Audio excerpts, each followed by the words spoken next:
Hello बच्चों, मेरा नाम है मोहित और आपका स्वागत है हमारे यूट्यूब चैनल हिस्ट्री चैंपियन में। तो जैसा कि आप जानते हो, आपका जो पेपर होने वाला है राजस्थान का भूगोल, उससे संबंधित जितने भी महत्वपूर्ण प्रश्न होने वाले हैं सारे के सारे मैं आपको करवाने वाला हूं।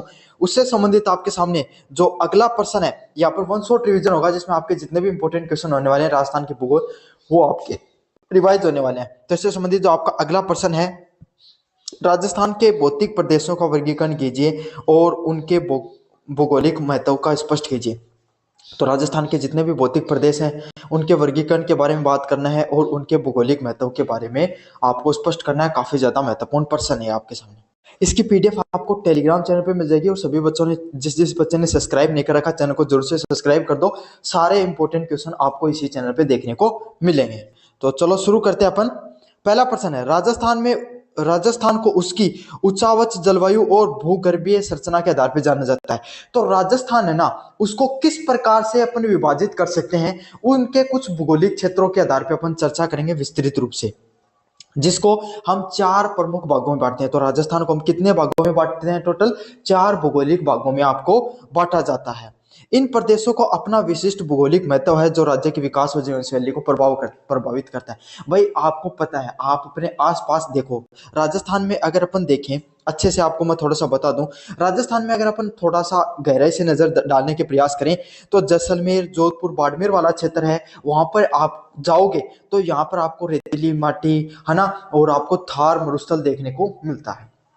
थोड़ा सा आप उधर की साइड जाते हो, पूर्वी साइड में बढ़ते हो, है ना, झुंझुनू, सीकर, चूरू, बीकानेर वाला क्षेत्र, कुछ गंगानगर का भी क्षेत्र आ जाता है। उस क्षेत्र में जाते हो तो उस जो रेतीला आपके सामने थार है उसका ही कुछ आपके सामने जो शुष्क थार जो मतलब उसका ही स्वरूप देखने को मिलता है। जो मिट्टी है, थार का विस्तार देखने को मिलता है, लेकिन वो आपके सामने मरुस्थल जितना नहीं है, वहां पे थोड़ी बहुत कृषि होती है।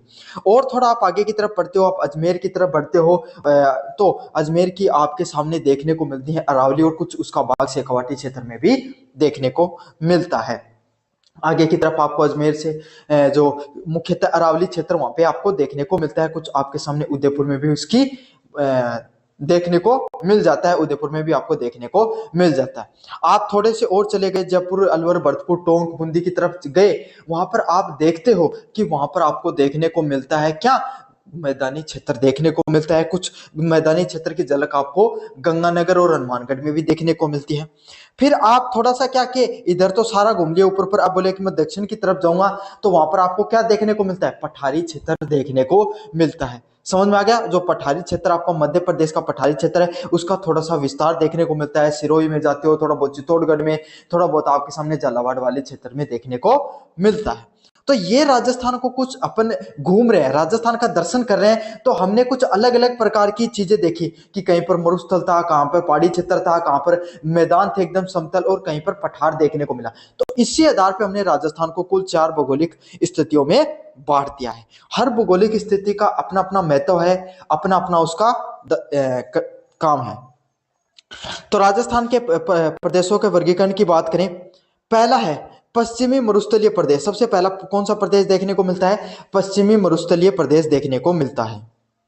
बात करें राज्य के कुल क्षेत्रफल का लगभग 61% भाग, जिसमें से लगभग 1,75,000 वर्ग किलोमीटर है। तो राजस्थान का जो सबसे ज्यादा भूभाग अगर कोई क्षेत्र कवर करता है उसको किस नाम से जाना जाता है? मरुस्थलीय क्षेत्र के नाम से जाना जाता है, जिसमें लगभग आपके सामने 61% कुल जो भूभाग है वो कवर हो जाता है। कितना? 61% भूभाग है वो तो सिर्फ राजस्थान में मरुस्थलीय है, ठीक है। और जिसकी अगर कुल वर्ग किलोमीटर में बात करें तो 1,75,000 वर्ग किलोमीटर क्षेत्र में वो फैला हुआ है। जो अरावली के पश्चिम में, और कहां पर देखने को मिलता है आपके सामने? अरावली के पश्चिम में देखने को मिलता है। इसमें कुल जिलों की बात करें तो कुछ राज्य के कुल 12 जिले शामिल होते हैं।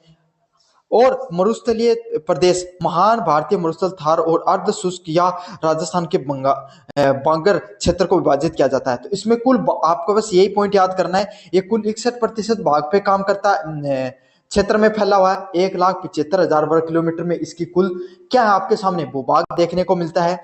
इसमें कुल जिलों की बात करें तो 12 जिले हैं और इसको थार मरुस्थल के नाम से जाना जाता है। अगर इसको विभाजित करें तो 2 भागों में विभाजित किया जाता है, अर्ध शुष्क व राजस्थान के बंगाल क्षेत्र के नाम से भी इसको जाना जाता है। बागर क्षेत्र के नाम से भी जाना जाता है। अब कोई भी चीजें होती हैं उसकी विशेषताएं भी होती हैं, तो आपके सामने जो शुष्क मरुस्थल है उसकी क्या क्या विशेषताएं हैं। सबसे पहले पता है जहां पर भी बात हो मरुस्थल की और वहां पर रेतीले टीलों की बात नहीं आए तो फिर क्या ही मरुस्थल के बारे में अपन ने बात की। तो सबसे पहले क्या देखने को मिलता है, रेतीले आपके सामने मैदान देखने को मिलते हैं। फिर आपके सामने देखने को मिलते हैं बालूका के स्तूप। क्या देखने को मिलते हैं, बालूका है उसके स्तूप आपके सामने देखने को मिलते हैं, जिसके भी अलग अलग प्रकार होते हैं, बरखान, जो अनुदैर्ध्य और अनुप्रस्थ, आपके सामने तीन इसके प्रकार देखने को मिलते हैं अलग अलग। जिस प्रकार से हवा के कटाव से जो टीले का निर्माण होता है उस प्रकार से उनका नाम रखा गया है, जिस प्रकार से वो एक क्षेत्र को छोड़ के दूसरे क्षेत्र पे चले जाते हैं। डिटेल में नहीं जाएंगे सभी चीजों को क्योंकि वैसे ही काफी लंबा क्वेश्चन है। साथ के साथ आपको पता है भाई ऐसा क्षेत्र है जहां पर आपके सामने वर्षा कम होती है और गर्मी ज्यादा पड़ती है, तो अगर कहीं पर पानी इकट्ठा हो गया तो क्या हो जाता है, जल्दी जल वाष्प उसको बन जाता है। साथ के साथ आपके सामने कुछ उसमें जो समुद्री क्षेत्र था पहले आपको पता है राजस्थान क्षेत्र में, तो यहाँ पर क्या है खारापन वैसे भी पाया जाता है। तो यहाँ के जो पानी जहां पर इस क्षेत्र में जहां पर भी पानी की झीलें दिखाई देती हैं उसमें खास करके खारे पानी की झीलें विशेषकर देखने को मिलती हैं, जिसमें सांबर झील नागौर जयपुर वाले क्षेत्र में देखने को मिलती है और सबसे ज्यादा नमक उत्पादन का भी कार्य करती है। डिडवाना झील और पचपदरा झील है वो इसके कुछ प्रमुख उदाहरण हैं। अगर आपके सामने नदियों की बात करें तो लूनी इसके अंदर एकमात्र नदी है जो अजमेर के पहाड़ियों से निकलती है और सबसे कम वर्षा होती है, 20 से 50 सेंटीमीटर वर्षा है वो देखने को मिलती है और उच्च दैनिक तापमान भी देखने को मिलता है, तो तापमान भी काफी अधिक रहता है और सबसे कम वर्षा यहाँ पर देखने को मिलती है। बात करें भौगोलिक महत्व की, मतलब इसका ज्योग्राफिकल क्या इंपॉर्टेंस है। न्यून जनसंख्या घनत्व है, जल की कमी और रेतीले मिट्टी के कारण कृषि सीमित है और अंत जनसंख्या घनत्व है। भाई आप एक बात बताओ, सदैव आपको पता है पूरी दुनिया में जो सभ्यताओं का निर्माण कहाँ पे हुआ, नदियों के किनारे हुआ। क्यों हुआ, क्योंकि नदियों के किनारे आपके सामने कृषि बहुत अच्छी होती थी, कम से कम खाने पीने का जुगाड़ तो हो जाता था और इंसान को बेसिक नीड तो यही होती है ना। तो यहीं पर आपको सामने राजस्थान जैसे क्षेत्र में यहाँ पर जो मरुस्थलीय क्षेत्र में दोनों चीजों की कमी होती है, पानी होता नहीं है तो कृषि भी नहीं होती और पानी भी नहीं होता है, तो लोग क्यों रहेंगे ऐसे क्षेत्र में। तो इसलिए क्या होता है, रेतीली मिट्टी, ज्यादा तापमान, पानी की जो कमी के कारण और जो जलवायु है वहां पे विषम परिस्थितियों के कारण क्या सबसे कम लोग बसते हैं, इसलिए वहां की जनसंख्या घनत्व भी बहुत ज्यादा है, बहुत सॉरी कम है ना। जनसंख्या घनत्व क्या होता है, पर 1 किलोमीटर में कितने लोग रहते हैं उसको जनसंख्या घनत्व के नाम से जाना जाता है। अब अपन ने भाई बात तो कर ली कि भाई विशेषताएं क्या है, अब किस किस प्रकार का वहां पर पशुधन पाया जाता है, मतलब कितने ज्यादा जानवर पाए जाते हैं। यहाँ पर आपके सामने ऊंट, भेड़, बकरी जैसे पशुओं का पालन महत्वपूर्ण है। तो अगर अपन बात करें पशुधन की तो यहाँ पर मुख्यतः आपके सामने क्या देखने को मिलेगा, ऊंट देखने को मिलते हैं, भेड़ देखने को मिलती हैं, बकरियां देखने को मिलती हैं और इस प्रकार का जो पशुपालन है उसका बहुत ज्यादा महत्व है वो आपके सामने देखने को मिलता है। मतलब इस प्रकार का जो पशुपालन है वो मुख्यतः यहाँ पर देखने को मिलता है। और इस प्रकार का जो पशुपालन है वो कहां पर रह सकता है, शुष्क परिस्थितियों में। मतलब इसी प्रकार के जानवर रह सकते हैं जिनको कम पानी में भी आपके सामने अपना जीवन यापन कर सकते हैं और विषम परिस्थितियों में भी अपना जीवन जी सकते हैं, अधिक तापमान को सहन शक्ति होती है। जैसे ऊंट है, ऊंट को आपको पता है रेगिस्तान के जहाज के नाम से भी जाना जाता है। उसके अंदर क्षमता होती है कि काफी दिनों तक अगर वो पानी नहीं पिए तो वो जीवित रह सकता है। मतलब साथ साथ भेड़ व बकरियां हैं वो भी राजस्थान की उसी प्रकार की पाई जाती हैं जो कम चारे में, कम पानी में अपने जीवन यापन को अच्छे से चला सकती हैं। समझ में आ गया। तो आपके सामने ऊंट तो सबको पता होगा, भेड़ बकरी भी आपके आसपास रहती हैं, तो ये आप लिख के आ जाना। अब जहां पर मरुस्थलीय क्षेत्र पाया जाता है वहां पर एक खासियत यही होती है कि वहां पर मुख्यतः क्या क्या पाया जाता है, पेट्रोलियम और खनिज प्राकृतिक गैस जरूर पाई जाती है। तो आपको पता है हमारे बाड़मेर के पचपदरा के अंदर और भी अलग अलग जगह, बाड़मेर में काफी जगह जो पेट्रोलियम की क्या छोटी छोटी रिफाइनरी लगी हुई और पचपदरा में तो बड़ी रिफाइनरी का भी निर्माण हो गया है। तो इस क्षेत्र में मुख्यतः पेट्रोलियम, प्राकृतिक गैस व जिप्सम जैसे खनिज आपके सामने पाए जाते हैं। समझ में आ गया। आप अगर बात कर लो सऊदी अरब की, इराक की, तो ये वाला क्षेत्र भी ऐसा ही क्षेत्र है आपके सामने, यूएई की, जहां पर मुख्यतः रेगिस्तान देखने को मिलता है और उस क्षेत्र में भी काफी ज्यादा पेट्रोलियम और प्राकृतिक गैस निकलते हैं। तो यही है, पेट्रोलियम और प्राकृतिक गैस और जिप्सम जैसे आपके सामने खनिजों के भंडार भी देखने को मिलते हैं। ऊर्जा की बात करें, ऊर्जा स्रोत की बात करें, कहां से सबसे ज्यादा ऊर्जा स्रोत देखने को मिलता है, तो आपके सामने ऊर्जा स्रोत मुख्यतः सौर व पवन ऊर्जा से देखने को मिलती है। सौर ऊर्जा, देखो एक बात देखो, राजस्थान के जो मरुस्थलीय क्षेत्र है वहां पर सौर ऊर्जा के प्लांट लगाने के लिए दो चीजें आपके पास होनी चाहिए। पहली, एक तो खाली जमीन होनी चाहिए, मतलब ऐसा क्षेत्र होना चाहिए जहां पर आप उस सोलर की प्लेट लगा सको।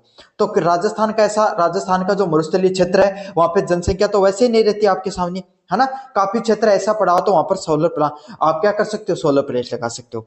समझ में आ गया। दूसरी क्या है, सबसे ज्यादा वहां पर सूरज है, सूर्य की किरणें है वो ज्यादा से ज्यादा समय तक उपलब्ध रहनी चाहिए। तो आपको पता है मरुस्थलीय क्षेत्र में तो वर्षा होती नहीं है, सर्दियां भी बहुत कम दिनों तक की आती हैं, तो क्या होते हैं, बहुत ज्यादा समय तक आपके सामने सूर्य की किरण भी दिखाई देती हैं।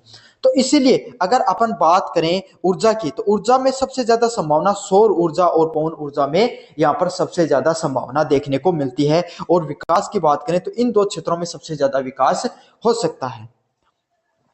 पर्यटन की बात करें तो पर्यटन में मरुस्थलीय सफारी और लोक संस्कृति के लिए प्रसिद्ध है। तो पर्यटन में आपके सामने मरुस्थल में सफारी, मतलब वहां पे मरुस्थल में जो पर्यटन में जो ऊंट वगैरह हो गया, जिप्सम जो गाड़ियों वगैरह में लोगों को लेके जाया जाता है, और लोक संस्कृति के लिए आप इनको काफी ज्यादा प्रसिद्ध है। वहां पर आपके सामने अलग हमारी जो संस्कृति है, खान पान है, रहन सहन है, उसको पूरी दुनिया के लोग देखना काफी ज्यादा पसंद करते हैं।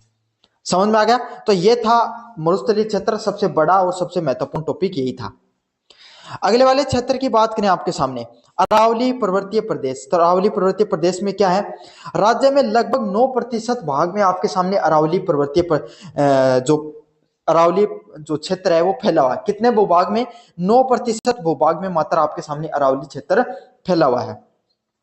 मुख्यतः दक्षिण पश्चिम से लेकर उत्तर पूर्व तक ये फैला हुआ है। मतलब आपके सामने कुछ इस तरीके से ये सिरोहे वाला जो आपके सामने देखते हो, तो जो पाली मारवाड़ वाला क्षेत्र है, कुछ आपके सामने अजमेर उदयपुर में भी आपके सामने देखने को मिलता है। तो इसका विस्तार अगर अपन बात करें तो दक्षिण पश्चिम से लेकर उत्तर पूर्व तक इसके विस्तार देखने को मिलता है। जहां इसकी सीमा कहां से लगती है, गुजरात से लेकर दिल्ली तक। तो आप सबको पता है अरावली क्षेत्र गुजरात से लेकर दिल्ली तक जाता है। लगभग इसके वर्ग किलोमीटर की बात करें तो 692 वर्ग किलोमीटर में लगभग फैला हुआ है, और राज्यों के 10 जिलों को ये लगभग छूता हुआ जाता है। तो राजस्थान में लगभग 10 जिलों में इसका विस्तार देखने को मिलता है।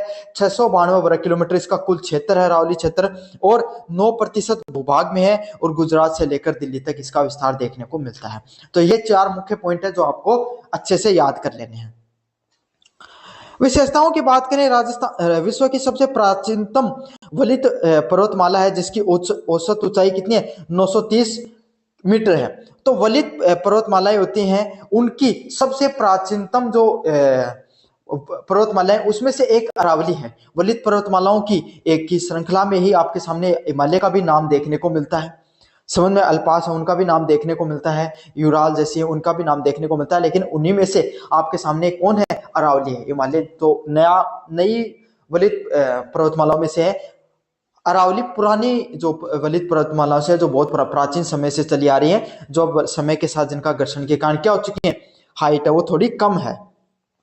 तो इनका कितना आपके सामने ऊंचाई देखने को मिलता है, 930 मीटर कुल ऊंचाई देखने को मिलती है। सबसे ऊंची चोटी की बात करें तो गुरु शिखर है, वो 1722 मीटर की सबसे ऊंची चोटी देखने को मिलती है। तो सबसे ऊंची चोटी आपके सामने माउंट आबू की जो सिरोही में माउंट आबू में देखने को मिलती है, 1722 मीटर की सबसे ऊंची चोटी है, और गुरु शिखर उसका नाम है। अनेक दर्रे, ग्रेनाइट व निस जैसी चट्टानें देखने को मिलती है, और साथ साथ क्या देखने को मिलता है, अनेक प्रकार के दर्रे देखने को मिलते हैं, ग्रेनाइट व निस जैसी चट्टानें देखने को मिलती हैं। भौगोलिक महत्व की बात करें, जल विभाजक, ये पश्चिमी मरुस्थल को पूर्वी मैदान से अलग करता है। तो अब बात करेंगे इसका मतलब क्या महत्व है, महत्व इंपोर्टेंस क्या है, क्या जो अरावली पर्वतमाला है उसका क्या महत्व है। तो ये क्या करती है, जो पश्चिमी मरुस्थल होता है आपके सामने, ये जो मरुस्थल है बीकानेर, बाड़मेर, जैसलमेर वाला, ये क्यों आपके सामने नहीं देखने को मिला, जयपुर में भी, अलवर, भरतपुर में भी क्यों नहीं देखने को मिला इसका विस्तार, क्योंकि अरावली पर्वतमाला बीच में आ जाती है, और इस वाले क्षेत्र को आपको वहां तक पहुंचने में जो हवाएं हैं, जो अपना विस्तार से मिट्टी को लेके जा सकती थी, विस्तार कर सकती थी, उसको रोकने का कार्य करती है। बंगाल की खाड़ी व अरब सागर प्रवाह तंत्र के बीच में जल विभाजक का भी कार्य करती है। तो इन दोनों के बीच में आपके सामने जल विभाजक के रूप में भी इसको जाना जाता है। जलवायु नियंत्रण में वही बात है कि मरुस्थल के पूर्व में विस्तार को रोकती है और मानसूनी पवनों को रोककर राजस्थान के पूर्वी क्षेत्र में वर्षा करती है। तो आपके सामने ये क्या होता है, जो पवने होती है ना, जो वर्षा होती है, ये आपके सामने ऐसे मान लो राजस्थान का जो भौगोलिक क्षेत्र ऐसे मान लो, तो यहाँ से जो गुजरात की तरफ से जो पवने आती हैं वो क्या होती है, अरावली क्षेत्र के पूर्वी क्षेत्र से करीब से होकर चली जाती हैं, सीधी की सीधी निकलती हैं। तो पश्चिमी क्षेत्र होता है ना, आपको ज्योग्राफी के विद्यार्थियों आपको पता है, जो कोई भी पर्वत होता है उसके दो क्षेत्र बनते हैं। एक क्षेत्र की तरफ बहुत अधिक वर्षा होती है, दूसरे वाला निम्न वर्षा क्षेत्र होता है, दूसरा उच्चावच वर्षा क्षेत्र होता है। क्यों? बादल जिस क्षेत्र की तरफ हवा से चलकर टकराते हैं उस क्षेत्र में सारी वर्षा कर देते हैं, पीछे वाले क्षेत्र में कम वर्षा होती है। तो यही स्थिति देखने को मिलती है आपके सामने पश्चिमी राजस्थान में भी। जो क्या है, जो अरावली है वो क्या कर देती है आपके सामने, जो इसका जो पूर्वी वाला क्षेत्र है उसमें सबसे ज्यादा वर्षा कर देती है और पश्चिमी वाला क्षेत्र वो सूखा रह जाता है। तो वहां पर वर्षा कराने का भी कार्य करती है। अगले वाला पॉइंट की बात करें, खनिज संसाधन। तांबा, सीसा, जस्ता, अब्रैक व संगमरमर जैसे धात्विक व अधात्विक खनिजों के भी मुख्य स्रोत देखने को मिलते हैं। तो अलग अलग प्रकार के खनिज संसाधन भी देखने को मिलते हैं, जहां पर तांबा सबसे ज्यादा निकलता है, सीसा जस्ता निकलता है, अब्रैक व संगमरमर जैसे जो धात्विक व अधात्विक जो खनिज है वो आपके सामने देखने को मिलते हैं। तो अलग अलग प्रकार के जो खनिज संसाधन है वो भी इससे निकलते हैं, चाहे तांबे की बात करें, चाहे जस्ता, सीसा, अब्रैक व संगमरमर जैसे जो प्रमुख धातु होते हैं वो इसमें निकलते हैं। जैसे खेतड़ी के अरावली पर्वतमाला, वहां से तांबा निकलता है, सीसा जस्ता भी साथ के साथ इसमें निकलता है। जो अलवर डीडवाना, जो अलवर का नागौर के डीडवाना वाला क्षेत्र होता है आपके सामने, उस वाले क्षेत्र में आपके सामने मुख्यतः संगमरमर भी देखने को मिलता है। तो जहां जहां पे अरावली क्षेत्र है उसकी अलग अलग विशेषताओं में खनिज भी पाए जाते हैं। वन संपदा की बात करें, आपके सामने वनस्पति व जैव विविधता भी अपेक्षाकृत अधिक है। तो आप अजमेर वाले क्षेत्र में जाओगे, उदयपुर वाले क्षेत्र में जाओगे, वहां का जो अरावली क्षेत्र पाया जाता है वहां पर क्या है, वन संपदा भी पाई जाती है। भाई आपके सामने विशेषकर पता है भाई, जहाँ पे पहाड़ होते हैं वहां पे पानी का बहाव भी मिलता है, और जहां पर पहाड़ होते हैं वहां पे वन भी पाए जाते हैं। जनजातियों की बात करें इस क्षेत्र में, तो मुख्यतः भील, ग्रासिया व मीणा जैसे जो जनजातियां वो इसी क्षेत्र में पाई जाती हैं। तो कौन सी राज्य, जो राजस्थान जैसे राज्य में जो जनजातियां हैं वो इस क्षेत्र में पाई जाती हैं, जिसमें भील, ग्रासिया व मीणा जनजातियां मुख्यतः कहां पर पाई जाती हैं, आपके सामने अरावली क्षेत्र में पाई जाती हैं। पूर्वी मैदानी क्षेत्र की बात करें, द ईस्टर्न प्लेन रीजन की बात करें, अब अपन बढ़ चुके हैं, अपन ने देख लिया मरुस्थल को, अपन ने देख लिया किसको, आपके सामने जो अरावली क्षेत्र को, अब अपन देख रहे हैं पूर्वी मैदानों को। राज्य का विस्तार का लगभग 23% हिस्सा है वो किसमें फैला हुआ, आपके सामने जो पूर्वी मैदान में फैला हुआ है। अलवर, भरतपुर, जयपुर, दौसा, टोंक, सवाई माधोपुर, करौली, भीलवाड़ा, चित्तौड़गढ़, टोंक, बूंदी, झालावाड़ जैसे जिले, इसमें कुछ नाम है। मतलब सारे मुख्यतः बात करूं तो अलवर, भरतपुर, जयपुर, टोंक, दौसा, टोंक व सवाई माधोपुर इसके अंदर आते हैं। बाकी वाले क्षेत्र में थोड़ा थोड़ा इसका भूभाग देखने को मिलता है। राजस्थान का दूसरा सबसे ज्यादा प्रतिशत की मात्रा में विस्तार में जो भूभाग है वो कौन सा है, पूर्वी मैदानी क्षेत्र ही है। समझ में आ गया कैसे निर्माण हुआ है। इसमें बनास बेसिन हो गया, चंबल बेसिन हो गया और माही बेसिन हो गया। मतलब अलग अलग प्रकार की जो नदियां होती हैं उससे इसका निर्माण होता है, जैसे माही नदी से, चंबल नदी से और आपके सामने बनास नदी से इसका निर्माण देखने को मिलता है। समझ में आ गया। तो अलग अलग प्रकार की जो नदियां होती हैं उससे इस प्रकार का जो मैदानी क्षेत्र है वो देखने को मिलता है। विशेषताओं की बात करें तो नदियों का जो निर्माण है, नदियों के द्वारा जो मिट्टी लाई जाती है उसी से मैदानी क्षेत्र निर्माण होते हैं। आपको पता है, जैसे जलोढ़ मिट्टी हो गई, अपेक्षाकृत कम जो समतल भूमि हो गई, और अधिक वर्षा यहाँ पर देखने को मिलती है, और उच्च कृषि की उत्पादकता भी देखने को मिलती है। तो नदियों के द्वारा जो मिट्टी लाई जाती है, जहाँ पे जलोढ़ मिट्टी, समतल भूमि और अधिक वर्षा का जो भूभाग है वो देखने को मिलता है मुख्यतः। भौगोलिक महत्व की बात करें, आपके सामने ज्योग्राफिकल इंपोर्टेंस की बात करें, ज्योग्राफिकली आपके सामने भौगोलिक इसका क्या महत्व है। पहला है इसका महत्व उच्च कृषि उत्पादन, सबसे ज्यादा कृषि उत्पादन के लिए जाना जाता है। उपजाऊ मिट्टी, भाई आपको पता है जो मैदानी क्षेत्र होते हैं वहां से जो नदियां, वहां से मिट्टी लाई जाती है, और नदियों के द्वारा जो मिट्टी लाई जाती है वो कैसी होती है, काफी ज्यादा उपजाऊ मिट्टी होती है। उपजाऊ मिट्टी और जल की उपलब्धता के कारण राज्य में सबसे उपजाऊ कृषि यहीं पे होती है। तो पूरे राज्य में सबसे ज्यादा उपजाऊ मिट्टी यहीं पे पाई जाती है। तो जहाँ पे उपजाऊ होगी वहीं पे सबसे ज्यादा कृषि भी इसी क्षेत्र में देखने को मिलती है। गेहूं, जौ, चना, सरसा और मक्का जैसी फसलें इस क्षेत्र में पाई जाती हैं। साथ के साथ नदियों नदियों के साथ साथ क्या है, नदियां मिट्टी भी लाती है, नदियों के साथ पानी भी आता है। तो जो जल स्तर का जो पानी है, नहरें हैं, उसकी भी व्यापक स्तर पे पानी की उपलब्धता भी देखने को मिलती है। तो कृषि के लिए क्या सबसे अनुकूल परिस्थितियां यहाँ पर पाई जाती हैं, इसलिए गेहूं, चना, जौ, सरसों, मक्का यहाँ पर देखने को मिलता है। उच्च जनसंख्या घनत्व भी देखने को मिलता है। कृषि की अनुकूलता और जल उपलब्धता के कारण राज्य में सर्वाधिक जनसंख्या घनत्व यहाँ पर पाया जाता है। तो कृषि है उसकी जो अनुकूलता है देखने को मिलती है और जल की उपलब्धता के कारण मतलब आसानी से कृषि की जा सकती है, आसानी से जल उपलब्ध हो सकता है। इस कारण राज्य में जो सर्वाधिक जनसंख्या घनत्व भी इसी क्षेत्र में पाया जाता है। औद्योगिक विकास की बात करें आपके सामने, कृषि आधारित उद्योगों और अन्य उद्योगों के लिए अनुकूल परिस्थितियां भी पाई जाती हैं। तो कृषि आधारित उद्योग भी देखने को मिलते हैं और अन्य उद्योग के अनुकूल परिस्थितियां भी इसी क्षेत्र में आपके सामने पाई जाती हैं। तो आपके सामने औद्योगिक विकास भी यहाँ पर सबसे ज्यादा देखने को मिलता है। भाई पानी की उपलब्धता होती है, खनिजों की उपलब्धता है आपके सामने सबसे ज्यादा आपके गन्ने का निर्माण हो तो चीनी उद्योग का उत्पादन हो गया, खनिज निकलते हैं तो आपके सामने सीमेंट उद्योग का भी निर्माण हो गया। तो यही यहाँ पर सबसे ज्यादा उद्योग भी देखने को मिलते हैं और खास करके तो कृषि आधारित उद्योग तो देखने को मिलते हैं। नदियां यहाँ पर इसी क्षेत्र में सबसे ज्यादा देखने को मिलती हैं। चंबल, बनास, बाणगंगा जैसी महत्वपूर्ण जो नदियां हैं वो यहीं इसी क्षेत्र में देखने को मिलती हैं। तो राजस्थान की जो लगभग नदियां हैं वो इसी क्षेत्र में दक्षिणी पूर्वी क्षेत्र में देखने को मिलती हैं, जिसमें चंबल, बनास, बाणगंगा जैसी जो नदियां हैं वो क्या करती हैं आपके सामने पानी का विस्तार करती हैं और सबसे ज्यादा सिंचाई परियोजनाएं यहाँ से निकली हुई हैं और सबसे ज्यादा जल आपूर्ति के लिए काफी महत्वपूर्ण है। अगले वाले जो टॉपिक है और लास्ट नंबर टॉपिक है दक्षिणी पूर्वी पठारी क्षेत्र के बारे में पढ़ेंगे अपन। अगले वाले क्षेत्र की बात करें, राज्य में लगभग 7% भाग में कौन सा क्षेत्र फैला हुआ है आपके सामने दक्षिणी पूर्वी पठारी क्षेत्र प्रदेश है वो फैला हुआ है। समझ में आ गया। अब अपन पढ़ेंगे दक्षिणी पूर्वी पठारी क्षेत्र के बारे में विस्तार से पढ़ेंगे। लास्ट नंबर भूभाग है राजस्थान के विस्तार के अंदर।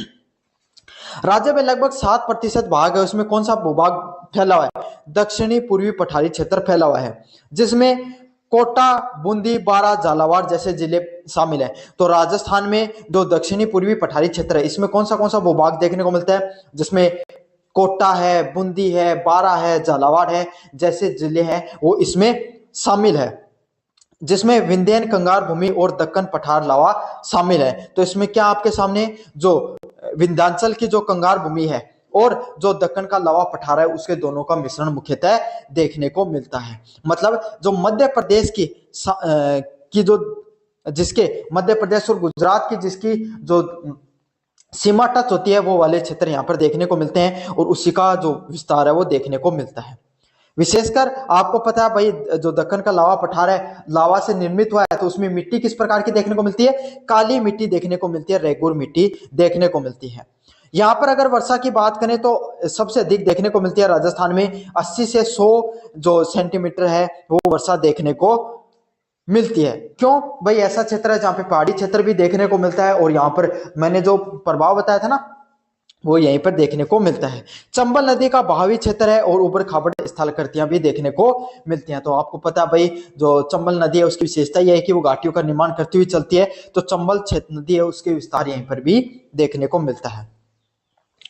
भौगोलिक महत्व की बात करें तो काली मिट्टी देखने को मिलती है जो किसका निर्माण करती है, कपास, सोयाबीन व अफीम जैसी फसलों के लिए उपयुक्त है।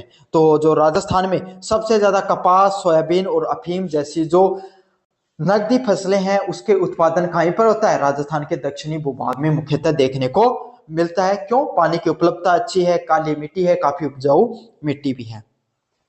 सबसे ज्यादा जो जल विद्युत आपके सामने परियोजनाएं भी इसी भूभाग में देखने को मिलती हैं, जिसमें चंबल नदी पे जो बांध बने हुए हैं, गांधी सागर बांध, राणा प्रताप सागर बांध, जोहार सागर बांध व कोटा बैराज जैसे बांध हैं, वो जलवायु जो जल विद्युत और सिंचाई परियोजना प्रदान करने का कार्य करते हैं। तो राजस्थान में जो चंबल नदी है उस पर अलग अलग प्रकार के जो बांध बने हैं, जिसमें गांधी सागर है, राणा प्रताप सागर बांध है, जोहार सागर व कोटा बैराज जैसे आपके सामने कुछ जलवायु जो जल विद्युत परियोजनाएं भी यहीं पर चलते हैं। खनिज की बात करें, चूना पत्थर, बलुआ पत्थर जैसे भवन निर्माण में देखने को मिलता है। तो कोटा का आपको पता है, कोटा का जो स्टोन है वो काफी फेमस है, तो यही वहां पर चूना पत्थर भी देखने को मिलता है, बलुआ पत्थर भी आपके सामने देखने को मिलता है।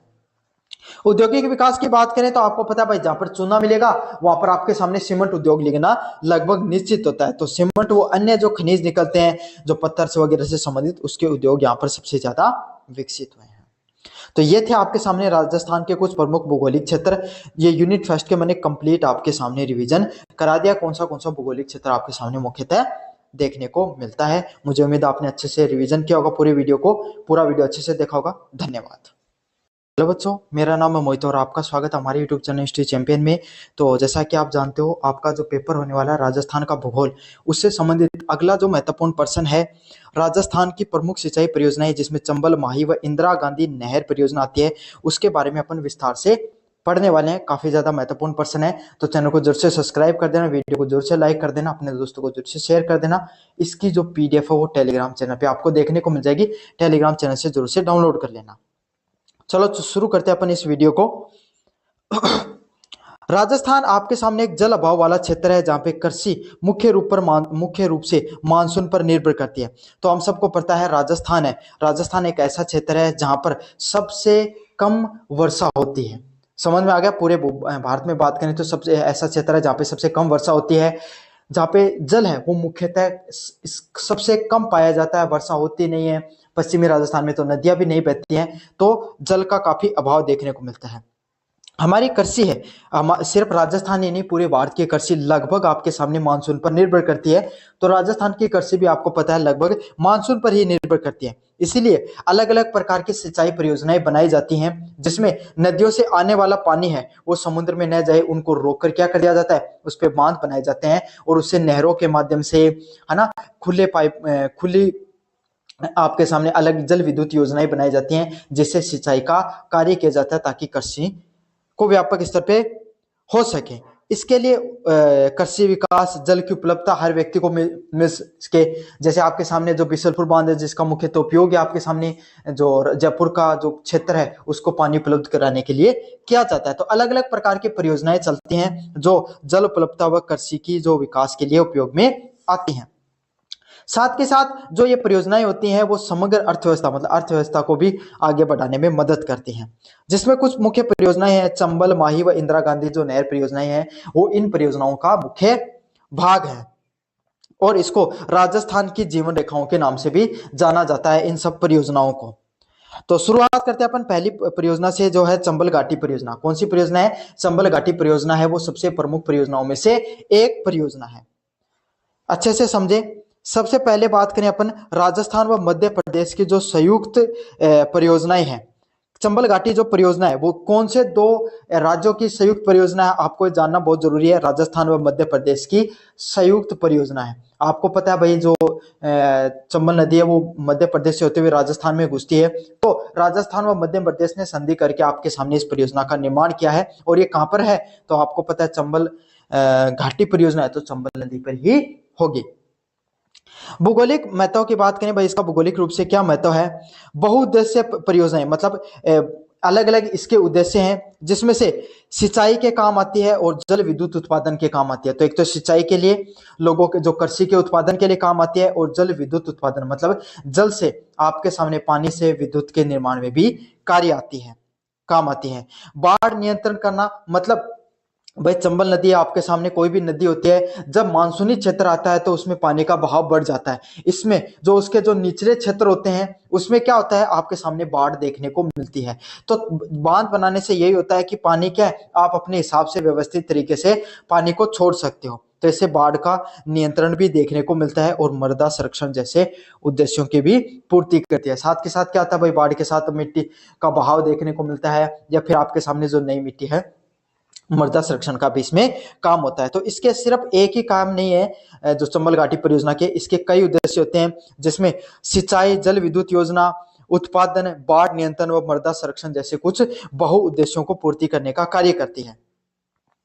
सिंचाई की बात करें आपके सामने, राजस्थान में कोटा, बूंदी, बारां और सवाई माधोपुर जैसे जिले में, तो कौन से क्षेत्र में इसका मुख्यतः प्रभाव देखने को मिलता है? अच्छे से याद कर लेना, कोटा, बूंदी, बारां व सवाई माधोपुर जिलों में इसका सबसे ज्यादा महत्व देखने को मिलता है। कौन सा? कोटा, बूंदी, बारां व सवाई माधोपुर। अच्छे से इन नामों को याद कर लो, इन क्षेत्रों में इसका सबसे ज्यादा महत्व देखने को मिलता है।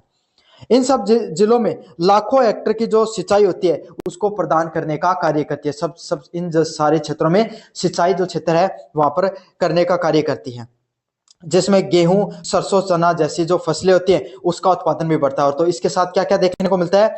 गेहूं हो गई, सरसों हो गया, चना हो गया, जैसी जो फसलें होती हैं इसका उत्पादन है वो आपके सामने क्या होता है? इसका उत्पादन वो बढ़ाने का कार्य करती है। समझ में आ गया? क्योंकि पानी मिलता है तो नकदी फसलें मुख्यतः आराम से पानी से होती है, तो यहाँ पर इन सब फसलों का उत्पादन होता है। कौन कौन सी आपके सामने यहाँ पर मुख्यतः जो बांध देखने को मिलते हैं? तो गांधी सागर जो बांध है वो मध्य प्रदेश में देखने को मिलता है, सबसे बड़ा बांध भी है इस परियोजना का। राणा प्रताप सागर बांध, ज्वार सागर बांध और कोट बैराज जैसे राजस्थान के बांध देखने को मिलते हैं। तो चित्तौड़गढ़ में आपके सामने राणा प्रताप सागर बांध और ज्वार सागर बांध है, वो भी चंबल नदी के ऊपर ही देखने को मिलते हैं। अच्छे से याद कर लेना, कंपटीशन के एग्जाम में भी ये प्रश्न पूछे जाते हैं भाई, गांधी सागर, राणा प्रताप सागर और ज्वार सागर बांध कौन सी नदी पर देखने को मिलते हैं। साथ के साथ इसी नदी के लिए कोटा जो क्षेत्र है उसको शहरी क्षेत्र को पानी को उपलब्ध करवाने के लिए कोटा बैराज भी बनाया गया है। जो ये बांध क्या करते हैं? आपके सामने बांधों से जल विद्युत संयंत्र और राज्यों को सस्ती बिजली प्रदान करने का भी कार्य करते हैं। तो इससे क्या होता है? आपके सामने जो राज्य होते हैं उनको सस्ती बिजली भी प्रदान होती है, और आपके सामने जो बांध होते हैं उससे जल विद्युत संयंत्र होते हैं उनका भी निर्माण होता है आपके सामने। अगले वाला महत्वपूर्ण पॉइंट है इसमें भूमि कटाव नियंत्रण। साथ साथ इसका क्या काम होता है? यह भूमि के कटाव को रोकने का भी कार्य करती है। चंबल नदी द्वारा निर्मित गहरे गड्ढे बीहड़ को कम करने के लिए वह कृषि योग्य भूमि को बचाने में भी मदद करती है। तो चंबल नदी क्या करती है? चंबल नदी के द्वारा जो गहरे गहरे जो गड्ढे होते हैं, आपको पता है चंबल नदी अब ब्रंश घाटियां निर्माण करने के लिए प्रमुखता जानी जाती है। तो उससे क्या, जो बीहड़ का निर्माण होता है, और बीहड़ ऐसा क्षेत्र होता है जहां पर क्या हो सकती है? कृषि की उपलब्धता बिल्कुल भी नहीं हो सकती, आप कृषि बिल्कुल भी नहीं कर सकते हो। तो उस क्षेत्र को, बीहड़ वाला क्षेत्र है, उसको क्या किया जाता है? उस नदी को आप बांध के माध्यम से रोकते हो, पानी को रोकते हो, तो वो बीहड़ का निर्माण कम करती है और उसी पानी को आप कृषि के लिए उपयोग में ले सकते हो। तो ये क्या करती है? कृषि के उपयोग योग्य जमीन को भी निर्माण करने का कार्य करती है। अगले वाले पॉइंट की बात करें, औद्योगिक विकास।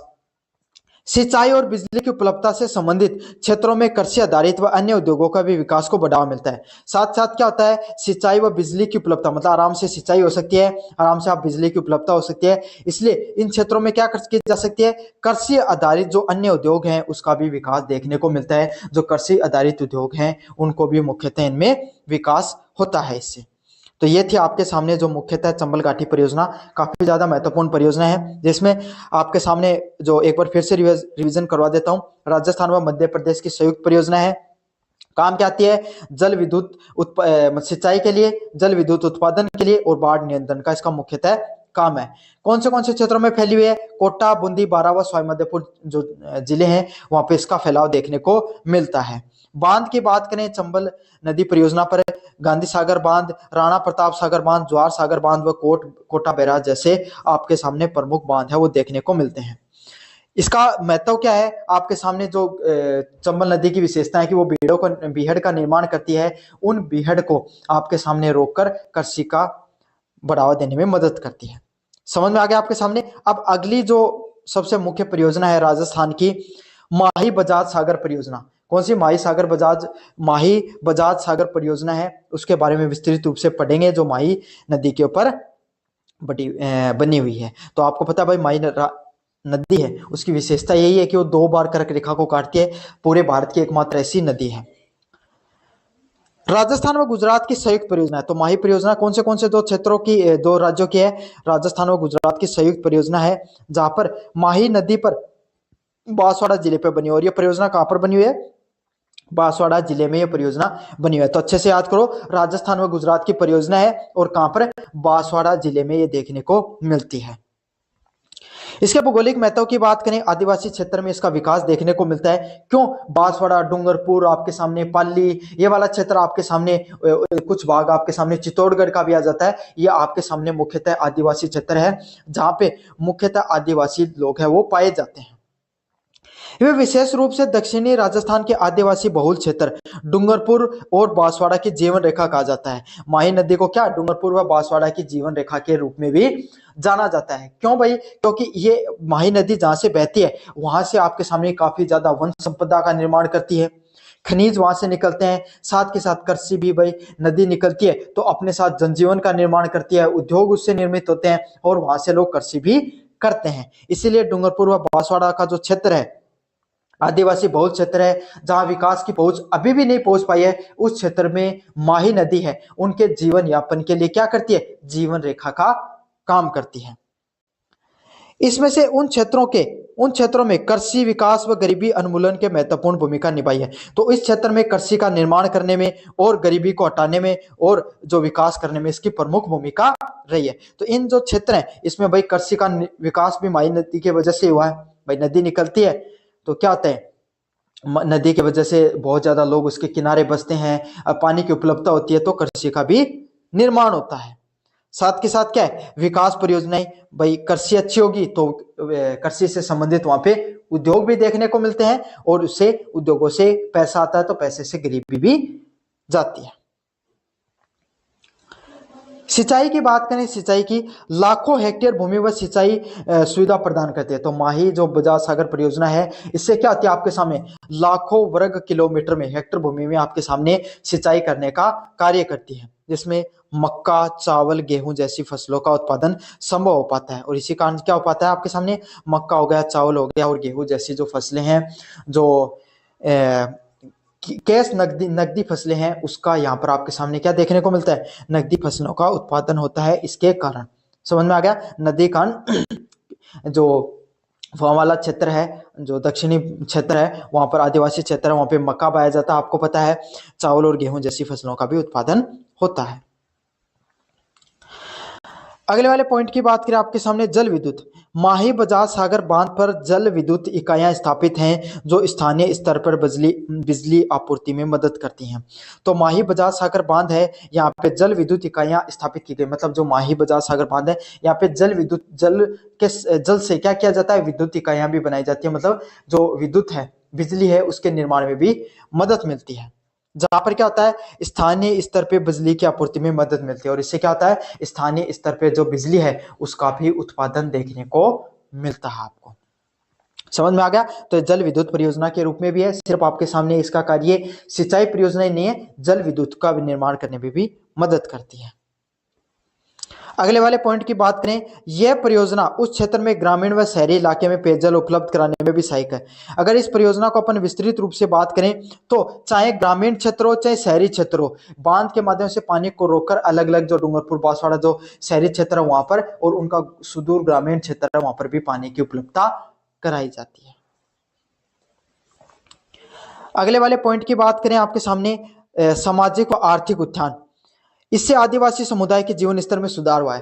तो आपको पता है भाई माही परियोजना है, एक तो यहाँ पर क्या आपके सामने जो बिजली की उत्पादकता होती है, तो बिजली घर घर तक पहुंच, बिजली की जो उपलब्धता देखने को मिलती है इस क्षेत्र में, तो बिजली होती है तो आपको पता भाई विकास वैसे भी होता है। दूसरी बात है, इसी नदी के वजह से क्या है, इस परियोजना की वजह से कृषि है उसमें बढ़ावा देखने को मिला और कृषि आधारित उद्योगों का भी निर्माण होना शुरू हुआ इसके वजह से। तो इससे क्या हुआ, जहाँ वहां के आदिवासी लोग हैं उनको अब सिर्फ वनों पर ही निर्भर नहीं रहना पड़ता है, अब वो क्या कर सकते हैं? उद्योगों में भी अपना योगदान दे सकते हैं और उद्योगों के माध्यम से पैसा आता है तो उनके जीवन स्तर में भी सुधार देखने को मिला है, जिससे पलायन कम हुआ। जैसे आदिवासी क्षेत्र है, वो आदिवासी लोग हैं वो शहरी क्षेत्र की तरफ कम जाकर अपने गाँव में ही क्या कर सकते हैं? पैसा कमा सकते हैं। इसलिए स्थानीय जो अर्थव्यवस्था है उसको भी काफी ज्यादा मदद मिली है इस परियोजना के माध्यम से। अब बढ़ेंगे इसे प्रश्न के जो अंतिम पॉइंट है, इंदिरा गांधी नहर परियोजना है, काफी ज्यादा मोस्ट इंपोर्टेंट परियोजना है, इसके बारे में विस्तृत रूप से पढ़ेंगे। यह भारत की सबसे बड़ी नहर परियोजनाओं में से एक है। तो आपके सामने इंदिरा गांधी जो नहर परियोजना है वो सबसे बड़ी नहर परियोजनाओं में से एक है। किस नदी पे बनी हुई है? सतलज और व्यास नदी के संगम पर किसका निर्माण किया जाता है? हैरी के बैराज का निर्माण किया जाता है और वहां से इसका जो इंदिरा गांधी नहर है उसका विस्तार देखने को मिलता है, वहां से इसका उद्गम स्थल है वो देखने को मिलता है। समझ में आ गया? अच्छे से याद करो, सतलज व व्यास नदी है उसका जो आपके सामने संगम है जहां पर ये दोनों मिलती हैं दोनों नदियां, वहीं से आपकी किस जो हरिके बैराज है उसका निर्माण किया गया है और उसी बैराज से इसका उद्गम स्थल देखने को मिलता है। मतलब एक बांध टाइप बना दिया गया है, वहां से एक नहर का निर्माण किया है। यह पश्चिमी राजस्थान के शुष्क व अर्धशुष्क क्षेत्रों से होकर गुजरती है। मतलब राजस्थान का ऐसा क्षेत्र जहां पर पानी की उपलब्धता बिल्कुल न्यून थी, उस क्षेत्र में आपके सामने इस जो परियोजना है उसको चलाया गया ताकि ज्यादा से ज्यादा लोगों तक पानी है उसकी उपलब्धता देखने को मिले आपके सामने। इसके भौगोलिक महत्व की बात करें, इसका क्या क्या महत्व आपके सामने, कैसे कैसे इस परियोजना ने पश्चिमी राजस्थान की जो दशा है वो दिशा बदलने का काम किया है।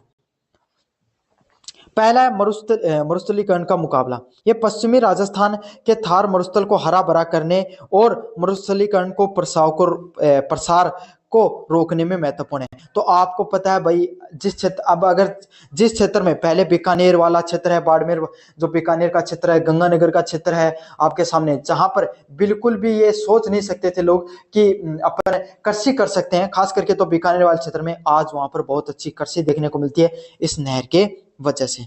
तो यही है, जो पश्चिमी राजस्थान के जो थार का क्षेत्र है अब वहां पर कृषि होने लगी है, थोड़ा बहुत वहां पर अब जो पेड़ पौधे देखने को मिलते हैं, हरा भरा हो रहा है जो आपके सामने मरुस्थल, तो उसका जो मरुस्थलीकरण था रेगिस्तान के और फैलाव को रोकने का इसने बहुत अच्छे से कार्य किया है। सिंचाई और कृषि क्रांति, तो इसने क्या किया है, गंगानगर, हनुमानगढ़, बीकानेर, जैसलमेर, बाड़मेर व जोधपुर और चूरू जैसे जो मरुस्थलीय क्षेत्र थे वहां पे लाखों हेक्टेयर की भूमि को संचित किया है। तो इसने क्या किया है, गंगानगर, हनुमानगढ़, बीकानेर, जैसलमेर, बाड़मेर व जोधपुर जैसा क्षेत्र था और चूरू जैसा जो क्षेत्र था वहां पे जो मरुस्थलीय जिले थे वहां पे लाखों हेक्टेयर की जो जमीन है उसको इसने कृषि योग्य बनाने में सहायता दी है। तो इसका फैलाव भी समझ लो आपके सामने इन क्षेत्रों में पाया जाता है, गंगानगर, हनुमानगढ़, बीकानेर, जैसलमेर, बाड़मेर, जोधपुर। इसमें अगर अपन गंगानगर और हनुमानगढ़ को छोड़ दें तो बीकानेर, जैसलमेर, बाड़मेर और जोधपुर एक ऐसा क्षेत्र था जहां पे मरुस्थल का विस्तार सर्वाधिक देखने को मिलता है और यहाँ पर जो मानसूनी वर्षा बहुत ज्यादा कम होती है। इस वजह से इस क्षेत्र में क्या होता है, आपके सामने कृषि बिल्कुल भी नहीं हो सकती है। आपके सामने जो इंदिरा गांधी नहर आई और इसने लाखों हेक्टेयर जमीन है उसको कृषि योग्य बनाने का कार्य किया और साथ साथ चूरू का भी कुछ क्षेत्र देखने को मिलता है। इन क्षेत्रों में कृषि पैटर्न को बदल दिया। तो पहले जैसे सिर्फ लोग जो इन क्षेत्रों में बाजरा मुख्यतः बाते थे, है ना, जीरा हो जाता था, तो शुष्क फसलें हैं वो मुख्यतः देखने को मिलती हैं। लेकिन अब पानी की उपलब्धता के कारण इसी क्षेत्र में लोग गेहूं, सरसों, कपास और दलहन जैसी फसलों का भी उत्पादन अब संभव हो पाया है। भाई जमीन तो उपजाऊ कम या ज्यादा है वो तो आप उर्वरकों के माध्यम से भी थोड़ा बहुत नियंत्रित कर सकते हो, लेकिन पानी की उपलब्धता होना बहुत जरूरी है। और जो आपके सामने इंदिरा गांधी नहर परियोजना ने पानी की उपलब्धता कराई, इस कारण लोग अब बाजरा हो गया आपके सामने, जीरा, आपके जो छोटी छोटी जो शुष्क फसलें होती हैं उसकी बजाय गेहूं, कपास, सरसों और दलहन जैसी फसलें हैं जहां पे ज्यादा मात्रा में पानी की जरूरत होती है उन फसलों को उगाने के बारे में भी सोचने लगे हैं। जो जहां पर पहले क्या क्या होता था, केवल बाजरा होता था, अब वहां पर लोग इन प्रकार की फसलों के बारे में भी सोचते हैं। पेयजल आपूर्ति की बात करें, मरुस्थलीय क्षेत्र में पेयजल की गंभीर कमी को पूरा करती है। साथ साथ ये क्या करती है, मरुस्थलीय जो क्षेत्र होता है वहां पर जो पेयजल है वो उसकी भी बहुत सीमित मात्रा में पेयजल देखने को मिलता है, उसकी जो कमी है उसको भी पूरा करने का ये कार्य करती है। साथ के साथ लाखों लोगों को पशुधन में भी सहायता मिलती है। तो आपको पता है भाई मरुस्थलीय क्षेत्र है वहां पर जो पेयजल है, जो मुख्यतः पहले वर्षा का जो पानी होता था उसके माध्यम से जो कोई टाके का निर्माण कर लिया आपके सामने, घर में जो कुंड बनाकर आपके सामने उसमें पानी से लोग पानी पीते थे। आज के समय अपन बात करें तो यहाँ पर लोग अब इस नदी के जो इस नहर के माध्यम से लोगों के घरों तक पानी पहुंचा है, तो पेयजल की समस्या भी कमी हुई है और लोग अब क्या करते हैं, पशुधन भी रखते हैं, जिससे पशुधन रखना भी आसान हो गया है। अगला क्या है, जनसंख्या और बसावट। पानी की उपलब्धता से इस क्षेत्र में जनसंख्या का घनत्व बढ़ा है। तो ज्यादा से ज्यादा पानी की उपलब्धता होती है, तो इस कारण क्या है, ये वाला क्षेत्र है, यहाँ पर ज्यादा से ज्यादा जो जनसंख्या है वो भी बसनी शुरू हो गई है और नई बस्तियों का भी निर्माण हुआ। तो अलग अलग प्रकार की जो बस्तियां हैं उसका भी निर्माण इसी से हुआ है। तो पानी की उपलब्धता है, उससे जो जनसंख्या भी बढ़ी है और अलग अलग प्रकार की जो आपके सामने जो बस्तियां हैं उसका भी विकास हुआ है। अगले वाले पॉइंट की बात करें, जैव विविधता में वृद्धि।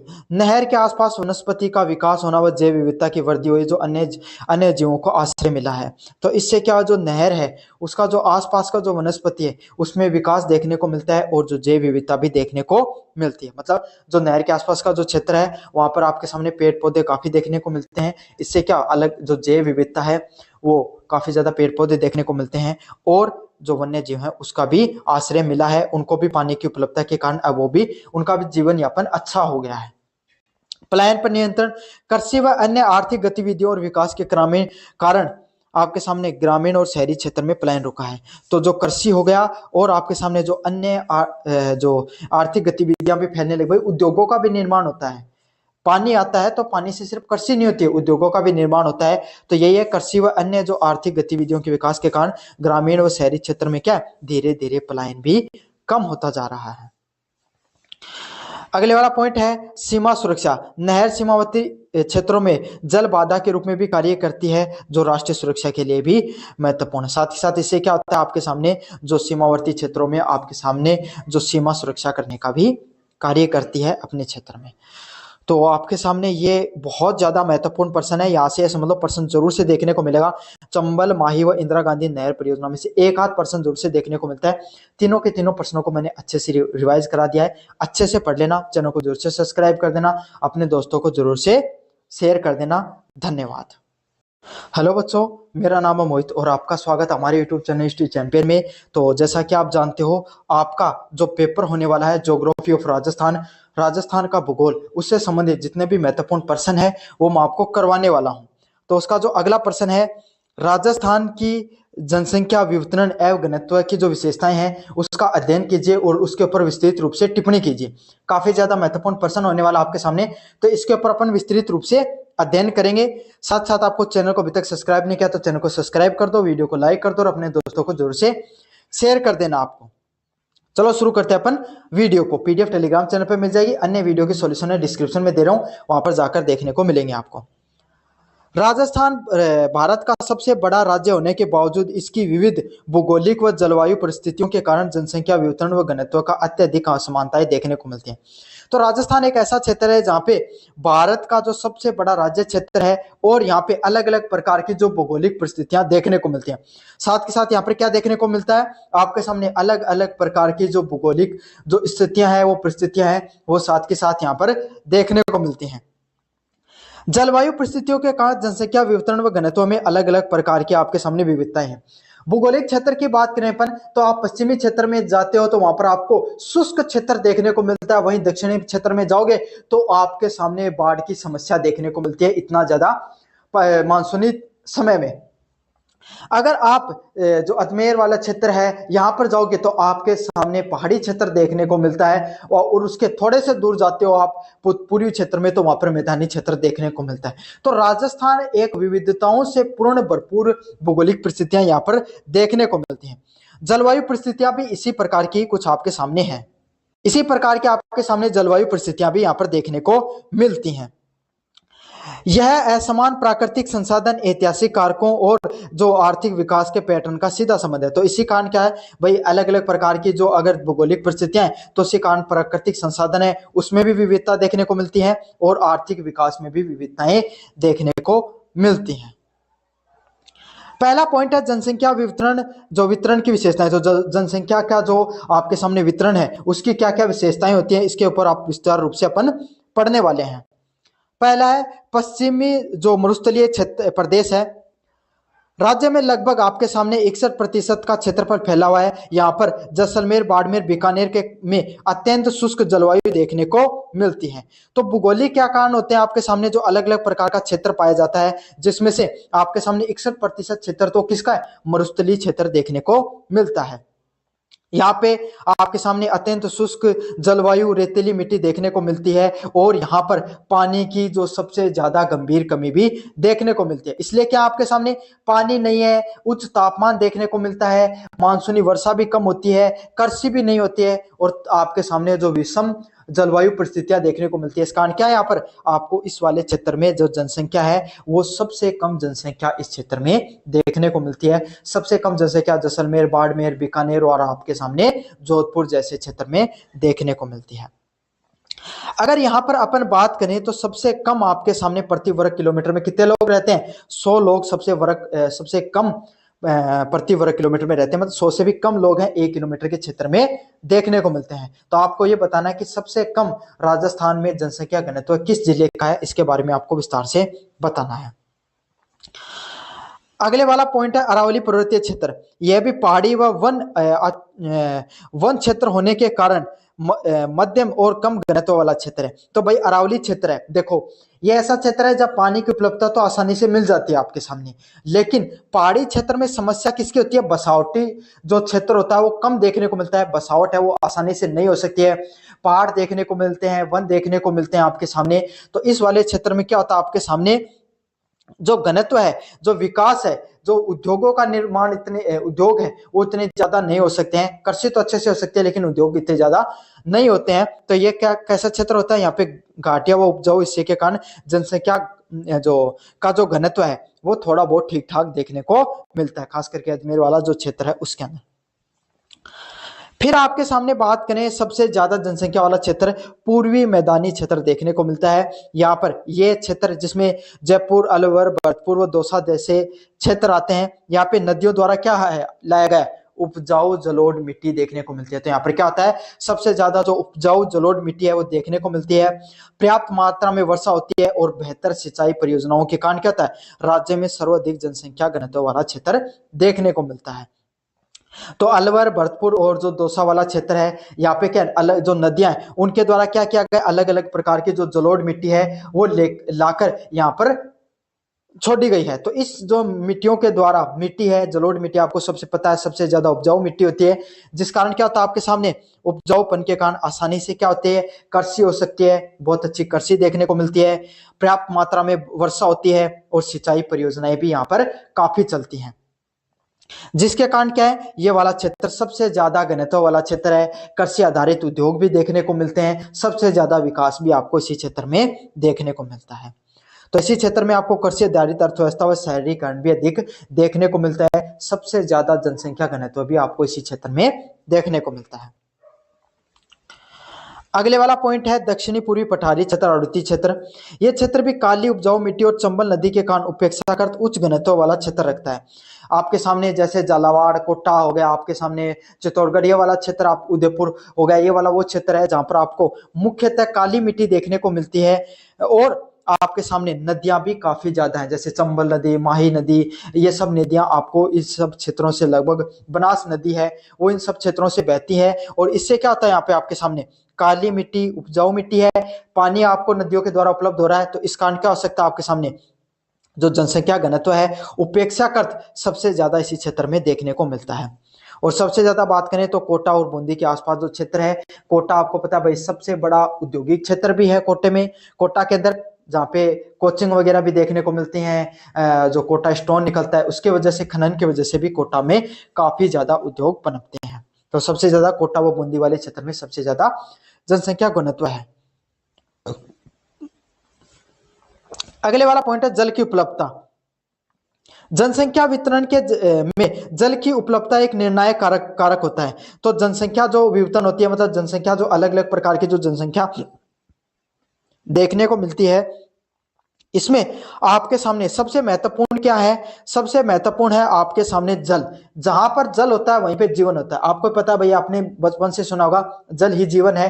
तो पुराने समय में जितनी भी सभ्यताओं का निर्माण हुआ वो कहां पे हुआ, नदियों के किनारे। क्यों, नदियों से पानी मिल गया और पानी से कृषि हो गई या वन संपदा मिलती थी, तो लोग शिकार करके वहां पे अपना जीवन यापन करते थे। तो यही कारण है, जनसंख्या जहां पे जल होता है वहीं पर जनसंख्या देखने को मिलती है।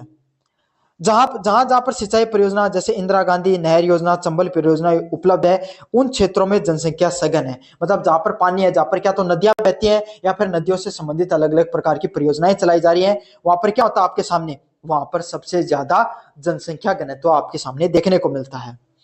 उदाहरण के लिए इंदिरा गांधी नहर के कमांड क्षेत्र में कृषि विकास के कारण जनसंख्या और बीकानेर के कुछ क्षेत्रों में जनसंख्या घनत्व बढ़ा है। तो जहां जहां पे इंदिरा गांधी जो नहर है वो बहती है और उसका पानी पहुंचता है, जहां पे उसके कारण कृषि देखने को मिलती है, वहीं पर उसी क्षेत्र में जैसलमेर और बीकानेर का जहां पर कृषि जो इंदिरा गांधी नहर की वजह से बढ़ी है, वहां पर जनसंख्या का घनत्व भी देखने को मिला है, वहां पर भी जनसंख्या का घनत्व बढ़ा है। पहले उसी क्षेत्र में बिल्कुल भी लोग नहीं रहते थे, अब धीरे धीरे लोग वहां पर रहना बसना पसंद करने लगे हैं। अगले वाला पॉइंट है कृषि योग्य भूमि की उपलब्धता और उर्वरकता। उपजाऊ मिट्टी वाले क्षेत्रों में जैसे पूर्वी मैदान, हाड़ौती पठारों में जो गहन कृषि संभव है। तो आपको पता है भाई, जहां पर सबसे ज्यादा उपजाऊ मिट्टी पाई जाती है, खास करके पूर्वी मैदानी क्षेत्र हैं, जो अलवर, भरतपुर, कोटा, बूंदी, सवाई माधोपुर, ये वाला ऐसा क्षेत्र होता है जहां पर क्या आपके सामने जो उपजाऊ मिट्टी है, आड़ोती क्षेत्र हो चाहे बूंदी वाला कोटा वाला, झालावाड़, ऐसा वाला क्षेत्र है जहां पर क्या उपजाऊ मिट्टी है, इस कारण क्या है वहां पे कृषि अच्छी देखने को मिलती है, अच्छी मात्रा में कृषि होती है और लोग काफी मात्रा में कृषि से पैसा कमाते हैं, जो बड़ी आबादी का भरण पोषण कर सकती है। और इससे क्या होता है आपके सामने, बहुत बड़ी आबादी है वो क्या कर सकती है आपके सामने, अपना जो खान पान है और उससे जो भरण पोषण है वो भी होता है। इसके विपरीत रेतीले जो मरुस्थल है उसमें कृषि की कुछ सीमित संभावनाएं हैं। और अगर इसके विपरीत बात करें, अपने जो रेतीले मरुस्थल है उसमें जो कृषि है उसकी संभावनाएं कितनी देखने को मिलती हैं, सीमित संभावनाएं देखने को मिलती हैं। जो कृषि है वो सीमित मात्रा में देखने को मिलती है। इससे क्या कम जनसंख्या को आकर्षित होती है, इस कारण यहाँ पे क्या इस वाले क्षेत्र में जनसंख्या है वो भी कम से कम देखने को मिलती है। सबसे कम जनसंख्या इस क्षेत्र में देखने को मिलती है आपके सामने। अगले वाले पॉइंट की बात करें, औद्योगिकरण और शहरीकरण। जयपुर, जोधपुर, कोटा, अजमेर जैसे जो प्रमुख शहरी केंद्र हैं, यहाँ पे औद्योगिक क्षेत्र का विकास हुआ है और उच्च जनसंख्या घनत्व वाले क्षेत्रों का निर्माण हुआ है। तो आपके सामने जो शहर होते हैं भाई, जयपुर हो गया, जोधपुर, कोटा और अजमेर जैसे क्षेत्र हैं, यहाँ पे शहर और उद्योगों के निर्माण से क्या है, जनसंख्या घनत्व बढ़ा है, जनसंख्या में बहुत जो बढ़ावा देखने को मिला है। क्योंकि आपको पता भाई, जहाँ पे शहर होते हैं वहां पे विकास होता है, वहां पे इस विकास की परियोजनाएं चलती रहती हैं, वहां पे उद्योग देखने को मिलते हैं, तो इससे क्या लोगों को रोजगार मिल जाता है, और जो रोजगार मिलता है तो वहां पे बेहतर सुविधाएं भी मिलती हैं। इससे लोग ग्रामीण क्षेत्र से शहरी क्षेत्रों की ओर क्या करते हैं, पलायन भी करते रहते हैं। अगले वाला पॉइंट है ऐतिहासिक व सामाजिक कारण। ऐतिहासिक रूप से जल स्रोतों और व्यापारिक मार्गों के पास बस्तियों का निर्माण हुआ है। अगर अपन प्राचीन समय से देखें तो जहां पे जल स्रोत पाए जाते हैं वहां पर क्या होते हैं, व्यापार के मार्ग भी देखने को मिलते हैं, और वहां पे बस्तियां हैं, जो व्यापार की जो बस्तियां हैं उसका भी निर्माण देखने को मिलता है। जनजातीय समुदाय भी अपने पारंपरिक निवास स्थलों के आसपास केंद्रित होने लगे हैं, और इससे क्या, जहाँ पर पानी की उपलब्धता हुई है, इसके कारण क्या है, जो पुराने निवास स्थलों पर भी लोग रहना शुरू कर दिए हैं। जनसंख्या घनत्व के बारे में बात करें, 2011 की जनगणना के आधार पर जो जनसंख्या घनत्व है इसको विस्तार से पढ़ेंगे अपन। राजस्थान में कितनी देखने को मिलती है, औसत घनत्व। राजस्थान का औसत घनत्व लगभग 200 व्यक्ति प्रति वर्ग किलोमीटर है। मतलब राजस्थान में अगर सारे राजस्थान के जितने भी जिले उनका औसत निकाला जाए तो लगभग आपके सामने 200 व्यक्ति 1 किलोमीटर में रहते हैं, जो कि राष्ट्रीय औसत से कम है। और जो कितना है, पूरे भारत में अगर औसत की बात करें उससे भी कम लोग राजस्थान में रहते हैं। समझ में आ गया आपके सामने, राष्ट्रीय औसत से भी हमारा औसत अभी कम है। सबसे ज्यादा घनत्व आपको जयपुर में देखने को मिलता है, 595 व्यक्ति प्रति वर्ग किलोमीटर, मतलब 595 व्यक्ति रहते हैं 1 वर्ग किलोमीटर में। भरतपुर में आपके सामने 503 लोग व्यक्ति है प्रति वर्ग किलोमीटर में रहते हैं। अलवर और दौसा में आपके सामने 438 और 476 लोग दौसा में रहते हैं। तो आपको ये पता चल रहा है ना इस चीज से कि जहाँ पे पूर्वी मैदानी क्षेत्र है, जहाँ पे अच्छी कृषि के योग्य जमीन है, वहां पर ज्यादा आपके सामने लोग रहते हैं। समझ में आ गया। अब देखना आप कम लोग कहां पर रहते हैं, पश्चिमी मरुस्थलीय क्षेत्र है, वहां पे 17 लोग मात्र प्रति वर्ग किलोमीटर में। कहा आपके सामने जयपुर में लगभग 600 के आसपास लोग रहते हैं किलोमीटर में, वहीं आपके सामने जैसलमेर में मात्र 17 लोग रहते हैं। तो देख लो कितना ज्यादा फर्क आपने आपके सामने लगभग 3.5 गुना के आसपास फर्क देखने को मिल रहा है। बीकानेर में आपके सामने 78 व्यक्ति प्रति वर्ग किलोमीटर में रहते हैं और बाड़मेर में लगभग 92 व्यक्ति प्रति वर्ग किलोमीटर में रहते हैं। तो यह आपके सामने कुल जो औसत घनत्व है उसके बारे में अपन ने पढ़ा कि राजस्थान में औसत 200 वर्ग किलोमीटर है। सर्वाधिक जयपुर में 595, भरतपुर में 503, अलवर में 438 और दौसा में 476 वर्ग किलोमीटर में लोग रहते हैं। निष्कर्ष की बात करें, राजस्थान में जनसंख्या का असमान वितरण राज्य में भूगोल, संसाधन व विकासात्मक जो प्रतिमान होते हैं उसका सीधा प्रतिबिंब है। मतलब राजस्थान में जो जनसंख्या है उसका जो असमान जो वितरण देखने को मिलता है, असमान रूप से लोग रहते हैं। इससे क्या राज्य के जो भूगोल व संसाधन है उसमें साफ साफ उसका जो प्रतिबिंब दिखाई देता है कि जहां पर ज्यादा विकास है वहीं पे सबसे ज्यादा लोग बसते हैं। यही असमान क्षेत्रीय नियोजन और शहरी विकास की नीतियों के लिए गंभीर चुनौतियां प्रस्तुत करती हैं। और इसी कारण क्या होता है भाई, आप सभी क्षेत्र के लिए समान परियोजनाओं का निर्माण नहीं कर सकते हो। ये सबसे बड़ी चुनौतियां यहाँ पर दिखाई देती हैं। एक और शहरी और उपजाऊ क्षेत्र में अत्यधिक दबाव है जनसंख्या का, दूसरी ओर विशाल मरुस्थलीय क्षेत्र में मानव संसाधन भी वंचित है। मतलब एक तरफ जो बहुत ज्यादा लोग देखने को मिलते हैं शहरी क्षेत्र में, दूसरी ओर अगर अपन बढ़ते हैं मरुस्थलीय क्षेत्र में वहां पर संसाधनों की कमी देखने को मिलती है।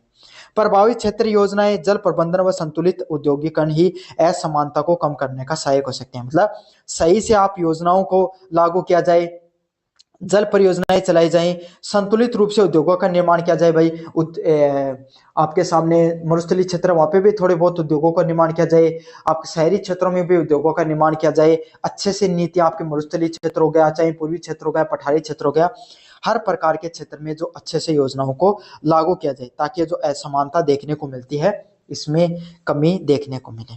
तो ये था आपके सामने जनसंख्या वितरण व घनत्व की विशेषताओं से संबंधित प्रश्न। काफी ज्यादा महत्वपूर्ण प्रश्न है। कैसे लगा आपको जोर से बताना, चैनल को जोर से सब्सक्राइब कर देना। मेरा नाम है मोहित और आपका स्वागत है हमारे यूट्यूब चैनल हिस्ट्री चैंपियन में। तो जैसा कि आप जानते हो आपका जो पेपर होने वाला है राजस्थान का भूगोल सेकंड सेमेस्टर का या फिर अन्य कोई सेमेस्टर के विद्यार्थी हो तो उससे संबंधित यह आपके सामने वीडियो होने वाला है जिसके अंदर अपन रिवाइज करेंगे छोटे वाले क्वेश्चन, जो वेरी शॉर्ट टाइप क्वेश्चन आते हैं आपके सामने यूनिट फर्स्ट से, यूनिट सेकंड से, यूनिट थर्ड और यूनिट फोर्थ से। चारों को चारों यूनिट के जो आपके सामने छोटे वाले प्रश्न आते हैं, अति लघुतरात्मक प्रश्न, उससे संबंधित आपका कंप्लीट रिवीजन वीडियो होने वाला है। तो चलो शुरू करते हैं अपन वीडियो को। ये साथ के साथ आपको चैनल को सब्सक्राइब कर देना है, वीडियो को लाइक कर देना और ये वाली पीडीएफ आपको टेलीग्राम चैनल पे मिल जाएगी। टेलीग्राम चैनल जरूर से ज्वाइन कर लेना। पहला प्रश्न आपके सामने, राजस्थान की भौगोलिक स्थिति का उल्लेख कीजिए। तो राजस्थान है उसकी भौगोलिक स्थिति क्या है उसके बारे में आपको विस्तृत रूप से बताना है। मतलब देशांतर आपके सामने कितने हैं, अक्षांश कितने हैं उसके बारे में आपको विस्तृत रूप से बताना है। तो ये तो आप सबको पता है कि भारत जो राजस्थान है वो भारत के किस क्षेत्र में पड़ता है, उत्तरी पश्चिमी क्षेत्र में पड़ता है। उत्तरी क्षेत्र ये होता है आपके सामने, पश्चिमी क्षेत्र ये है। तो जो पूर्ण रूप से पश्चिमी क्षेत्र है वो कौन सा, गुजरात वाला क्षेत्र माना जाता है। हम है वो आपके सामने उत्तरी पश्चिमी क्षेत्र में आते हैं। आपके सामने उत्तरी अक्षांश, मतलब आपके सामने जैसे ये राजस्थान का अगर अपन मैप बना ले इस तरीके से आपके सामने,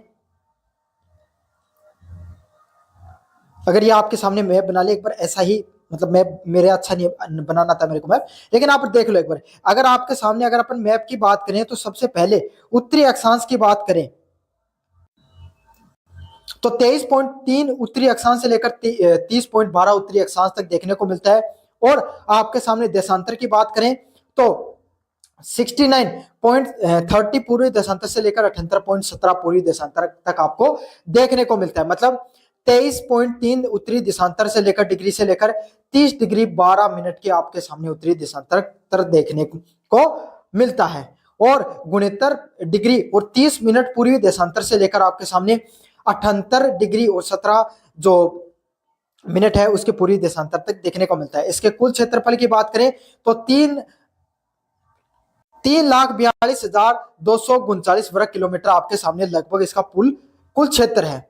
जो भारत का कुल क्षेत्र का कितना है, 10.41% है। मतलब ये सब आपको पता है कि राजस्थान है वो आपके सामने भारत का सबसे बड़ा क्या है, राज्य है भौगोलिक दृष्टि से। तो इसका कुल क्षेत्र कितना देखने को मिलता है, 10.41% देखने को मिल सकता है। आप खुद अंदाजा लगा सकते हो कितना बड़ा क्षेत्र है ये। साथ के साथ भारत किसके साथ अपनी सीमा साझा करता है? पाकिस्तान के साथ अंतरराष्ट्रीय सीमा भी साझा करता है। समझ में आ गया आपके सामने। और जो पाकिस्तान के साथ सीमा साझा की जाती है उसको क्या बोला जाता है? रेड क्लिफ के नाम से जाना जाता है। अगले वाला प्रश्न है, राजस्थान के प्रमुख भूगोलिक भौतिक प्रदेश कौन से है? तो राजस्थान के प्रमुख भौतिक प्रदेश कौन से हैं? हम राजस्थान को 4 भौतिक प्रदेशों में बांटते हैं। भौतिक प्रदेश क्या होता है? कोई भी क्षेत्र हो गया ना, उसमें अलग अलग प्रकार की चीजें पाई जाती हैं। जैसे हमारा जो पश्चिमी राजस्थान है, वहां पे क्या पाया जाता है? मरुस्थल पाया जाता है। क्या पाया जाता है आपके सामने? मरुस्थल, रेतीली जमीन पाई जाती है बीकानेर, जैसलमेर और आपके सामने बाड़मेर के अंदर। समझ में आ गया। फिर आपके सामने अजमेर का कुछ क्षेत्र, कुछ आपके सामने शेखावाटी का क्षेत्र, जहां पर क्या पाया जाता है? जो अरावली श्रृंखला पाई जाती है, उस भूभाग को किस नाम से जाना जाता है? अरावली पर्वतीय प्रदेश के नाम से जाना जाता है। फिर आपके सामने पूर्वी जो मैदानी क्षेत्र है देखने को मिलते हैं, जैसे अलवर भरतपुर वाला क्षेत्र है, जयपुर का भी कुछ क्षेत्र उसके अंदर आ जाता है, उसको पूर्वी मैदानी क्षेत्र के प्रदेश के नाम से जाना जाता है। और आपके सामने दक्षिणी जो पूर्वी पठारी क्षेत्र है, जहाँ पे थोड़ा बहुत पठार देखने को मिलता है, उदयपुर, आपके सामने उदयपुर हो गया, झालावाड़ हो गया, आपके सामने जो चित्तौड़गढ़ वाला क्षेत्र होता है जहाँ पे कुछ पठार देखने को मिलता है, आबू वाला क्षेत्र होता है, सिरोही वाला क्षेत्र है, वहां पर उसको क्या बोला जाता है? दक्षिणी पूर्वी क्षेत्र के नाम से, आड़ोती के पठारों के नाम से जाना जाता है।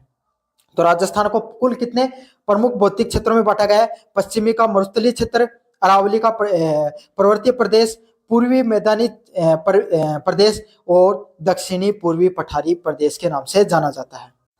अगले वाले टॉपिक की बात करें, आपके सामने अरावली पर्वतमाला की प्रमुख विशेषताएं बताएं। तो अरावली पर्वतमाला की क्या प्रमुख विशेषताएं उसके बारे में विस्तृत रूप से अपन पढ़ेंगे। अरावली है वो विश्व की सबसे प्राचीन वलित पर्वतमाला है। सबसे पहले मैं आपको सामने बताऊं, वलित जो पर्वतमालाएं होती हैं वो क्या होती है आपके सामने? जो नई प्रकार, उसमें 2 प्रकार के पाए जाते हैं, नई और पुरानी। पुरानी वलित पर्वतमालाएं हैं, जिसमें नई में जैसे हिमालय है आपके सामने, उसका प्रमुख उदाहरण है, और जो पुरानी है उसमें किसका उदाहरण है? अरावली का नाम है। जो दक्षिणी पश्चिमी से उत्तर पूर्वी तक फैली हुई है, जो कहां से फैली हुई है आपके सामने? दक्षिणी पश्चिमी क्षेत्र से लेकर उत्तरी पूर्वी तक आपके सामने फैली हुई है। इसकी औसत ऊंचाई की बात करें, क्योंकि बहुत पुरानी है, इसके कारण इसकी क्या ऊंचाई है वो लगभग घट गई है। तो इस समय कितनी उसकी ऊंचाई देखने को मिलती है? 930 मीटर है वो कुल इसकी ऊंचाई देखने को मिलती है।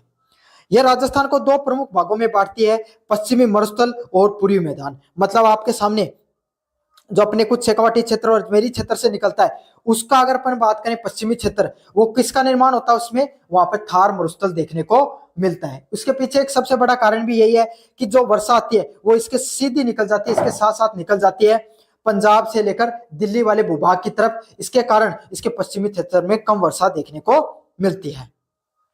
साथ के साथ पूर्वी क्षेत्र है, वहां पर क्या आपके सामने थोड़ी अच्छी वर्षा देखने को मिलती है, और वहां पर मैदानी क्षेत्र आपके सामने पाया जाता है।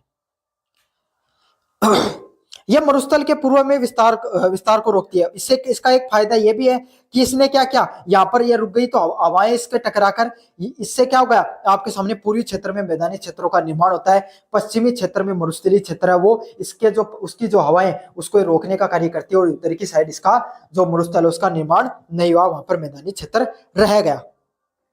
जल विभाजक के रूप में भी कार्य करती है। और इसकी सबसे सर्वोच्च चोटी कौन सी है? इसकी सर्वोच्च चोटी है वो लगभग 1722 मीटर देखने को मिलती है। किसका नाम से? गुरु शिखर के नाम से जाना जाता है। और कहां पे मिलती है? माउंट आबू की जो आपके सामने जो चोटियां हैं वहां पर गुरु शिखर है वो पाई जाती है। राजस्थान की प्रमुख नदियों के नाम बताइए। तो राजस्थान की प्रमुख 4 नदियां कौन सी है?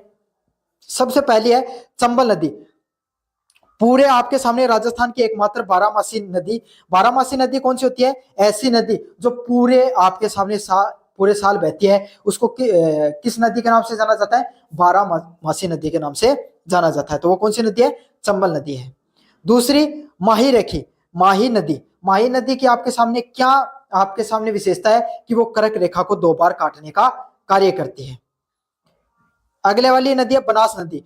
पूर्ण राजस्थान में बहने वाली एकमात्र नदी और चंबल नदी की सहायक नदी बनास नदी है। वो क्या होती है? राजस्थान की बहने वाली सबसे लंबी नदी, मतलब पूर्ण रूप से जो सिर्फ राजस्थान में बहती है, और उसकी राजस्थान की वो सबसे लंबी नदी है।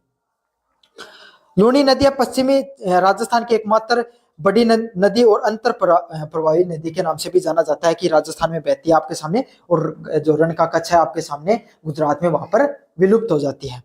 और पश्चिमी राजस्थान की सबसे बड़ी नदी के रूप में भी जाना जाता है घग्गर नदी, एकमात्र अंतर प्रवाही नदी जो हनुमानगढ़ में बहती है। और आपके सामने कौन सी नदी है घग्गर नदी, जो हनुमानगढ़ क्षेत्र में बहती है। समझ में आ गया, ये थी आपके सामने कुछ प्रमुख नदियां। अगले वाले प्रश्न की बात करें, राजस्थान में मिट्टियों के प्रमुख प्रकार कौन से हैं? तो राजस्थान में अलग अलग प्रकार की मिट्टी पाई जाती है। भाई कोई भी भूभाग होता है वहां पे अलग अलग प्रकार की मिट्टियां पाई जाती हैं। राजस्थान में कौन सी मिट्टियां पाई जाती हैं? सबसे पहली मिट्टी का प्रकार है रेतीली माटी। तो सबसे को पता है रेतीली माटी आपके सामने, जो राजस्थान में अगर कोई विद्यार्थी रहता है और आप जिधर के साइड से हो वहां पर भी ये देखने को मिलती है, जहां पर मिट्टी है, मिट्टी के जो कण है उसकी मात्रा है वो थोड़ी मोटी देखने को मिलती है। रेगिस्तान में जो मुख्यतः पाई जाती है उसको रेतीली या मरुस्थलीय मिट्टी के नाम से जाना जाता है। कौन सी इसमें? पश्चिमी राजस्थान की मिट्टी है, वो इसका प्रमुख उदाहरण है। अगला लाल पीली मिट्टी, मतलब लाल पीली मिट्टी कौन सी हो गई?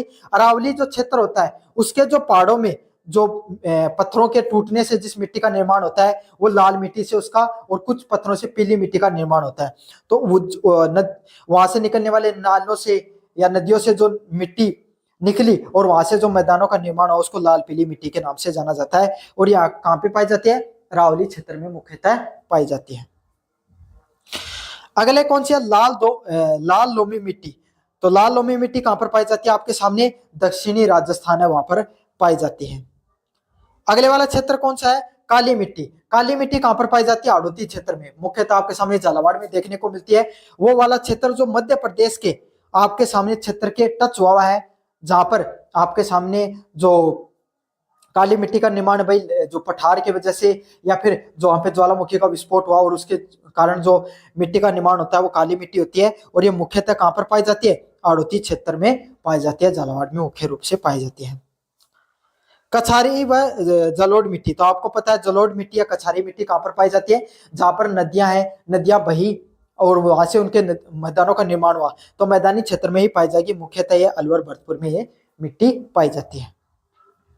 भूरी रेतीली माटी आपके सामने मुख्यतः नागौर, झुंझुनू और चुरू जैसे क्षेत्र में पाई जाती है। भुरभुरी आपके सामने रेतीली माटी है, जो रेगिस्तानी की जो मिट्टी होती है उसका थोड़ा मतलब बदलाव स्वरूप होता है, जिसमें थोड़ी बहुत कृषि हो सकती है, उसको भुरभुरी रेतीली माटी के नाम से जाना जाता है। अगला लवणीय मिट्टी, झील के आसपास क्षेत्र, जैसे आपके सामने जो अलग अलग प्रकार की जो झील है उनके आसपास जो मिट्टी पाई जाती है, खास करके डीडवाना झील हो गई, लुणकसर झील हो गई, जहाँ पे खारे पानी की झील है आपके सामने, उनमें ये मुख्यतः मिट्टी पाई जाती है लवणीय मिट्टी। जहाँ पर क्या होता है आपके सामने खारा जो मिट्टी है उसमें लवणता की मात्रा, नमक की मात्रा ज्यादातर देखने को मिलती है।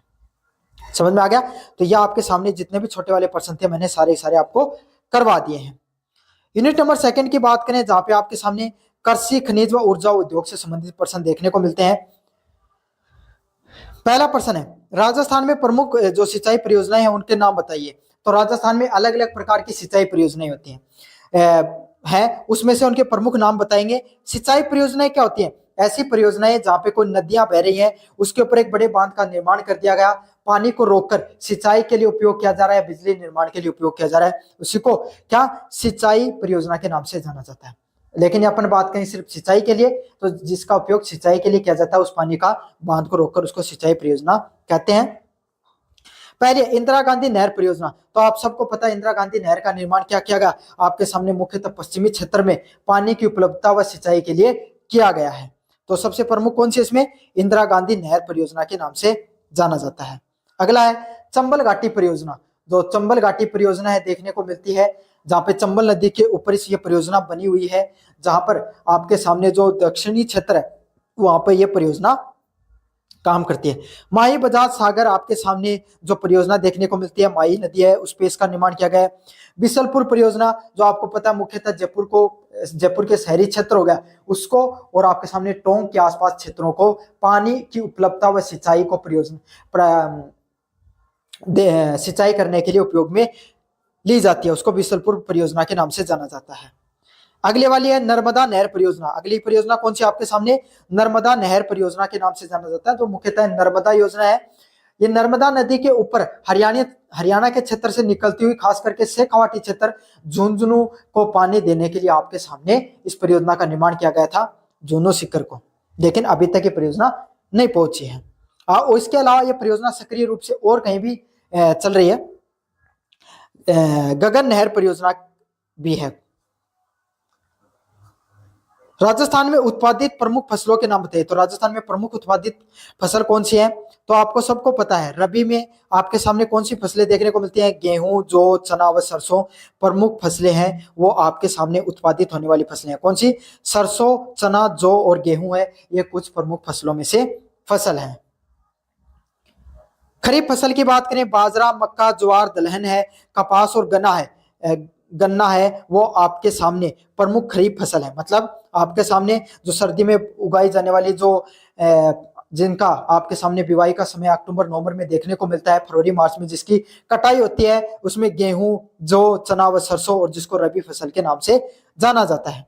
खरीफ फसल है जिसका आपके सामने जून जुलाई में जिसके आपके सामने बोया जाता है जिसको, और आपके सामने सितंबर अक्टूबर में जिसको कटाई की जाती है, जिसमें बाजरा, मक्का, ज्वार, दलहन, कपास व गन्ना प्रमुख इसके अंदर आते हैं। नकदी फसल वो फसल होती है जिसको उगाया जाता है, मतलब बहुत बड़े स्तर पे उगाया जाता है और पैसों की कमाई के लिए उगाया जाता है, इसलिए इसको नकदी फसल के नाम से जाना जाता है। सरसों, कपास, गन्ना, जीरा व धनिया ऐसी फसलें जिसको व्यापक स्तर पे उगाया जाए और जिससे आपके सामने अच्छी कमाई देखने को मिले, उसको नकदी फसल के नाम से जाना जाता है। अगले वाले प्रश्नों की तरफ बढ़े। राजस्थान के प्रमुख धात्विक व अधात्विक खनिजों का उल्लेख कीजिए। तो राजस्थान में कौन कौन से धात्विक व अधात्विक खनिज देखने को मिलते हैं? धात्विक खनिज की बात करें तो देखने को मिलता है सीसा व जस्ता। कौन सा है? जहां पर मतलब जिसमें धातु हो उसमें प्रमुख कौन है? सीसा व जस्ता। कहां पर? जवार में, राजपुरा, दरिबा में देखने को मिलता है। आपके सामने इसके खनन क्षेत्र है वो। तांबा कहां पर निकलता है? आपके सामने खेतड़ी क्षेत्र है झुंझुनू का, वहां पर देखने को मिलता है। लोहे की खाने कहां पर आपके सामने? मोरीज, बानोल, नीमला व रायसरेला में देखने को मिलती है। और चांदी और टंगस्टन है वो अन्य आपके सामने प्रमुख जो धात्विक जो खनिज देखने को मिलते हैं राजस्थान में। अधात्विक खनिजों की बात करें, रॉक फॉस्फेट जिसको जामर कोटड़ा में, जिप्सम आपके सामने नागौर में देखने को मिलता है, जो अभ्रक हो गया, चूना पत्थर हो गया, संगमरमर है, राजसमंद और नागौर का देखने को मिलता है। साथ के साथ पन्ना व ग्रेनाइट जैसी आपके सामने कुछ अधात्विक खनिज है वो राजस्थान के अंदर निकलते हैं। अगले वाले प्रश्नों की बात करें, राजस्थान में प्रमुख ऊर्जा के स्रोत कौन कौन से हैं? तो राजस्थान में ऊर्जा के प्रमुख स्रोत कौन कौन से हैं? पारंपरिक पहले के समय की बात करें तो कोयला, लिग्नाइट, पेट्रोलियम, प्राकृतिक गैस व जल विद्युत है। यह आपके सामने प्रमुख ऊर्जा के स्रोत है, मतलब जिससे आप ऊर्जा का निर्माण किया जा सकता है। कोयले से आपके सामने जो कोयले का भी एक प्रकार होता है लिग्नाइट, जिससे क्या होता है आपके सामने कोयला जो ऊर्जा उसका निर्माण किया जाता है। जैसे कोयले को क्या क्या किया जाता है? कोयले को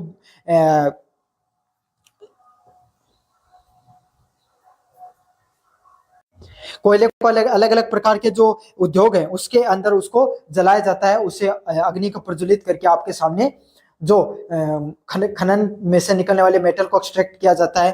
पेट्रोलियम, प्राकृतिक गैस इसके कुछ प्रमुख उदाहरण है। और जल विद्युत से, मतलब जल से क्या किया जाता है? टरबाइन घुमाकर विद्युत का निर्माण किया जाता है।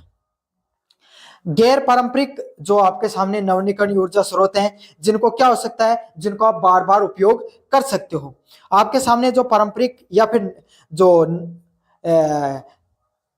नवीनीकरण के ऊर्जा स्रोत होते हैं वो ऊर्जा स्रोत होते हैं जिनको आप बार बार क्या नहीं कर सकते हो, एक बार यूज कर लिया तो उनका फिर से उपयोग नहीं किया जा सकता है, जिनके निर्माण करने में लाखों करोड़ों वर्ष का समय लग सकता है, जो हमारी पृथ्वी पर सीमित मात्रा में उपलब्ध है। उस प्रकार के खनिजों को पारंपरिक व गैर जो नवीनीकरण ऊर्जा स्रोतों के नाम से जाना जाता है। जैसे कोयला हो गया, आपने एक बार जलाया किसी उद्योग में, फिर उसका फिर से उपयोग नहीं कर सकते, अब नया कोयला बनेगा, उसके लिए लाखों करोड़ों का समय लगता है और सीमित मात्रा में उपलब्ध है। ऐसे ही पेट्रोलियम, प्राकृतिक गैस व जल विद्युत इसके प्रमुख उदाहरण है।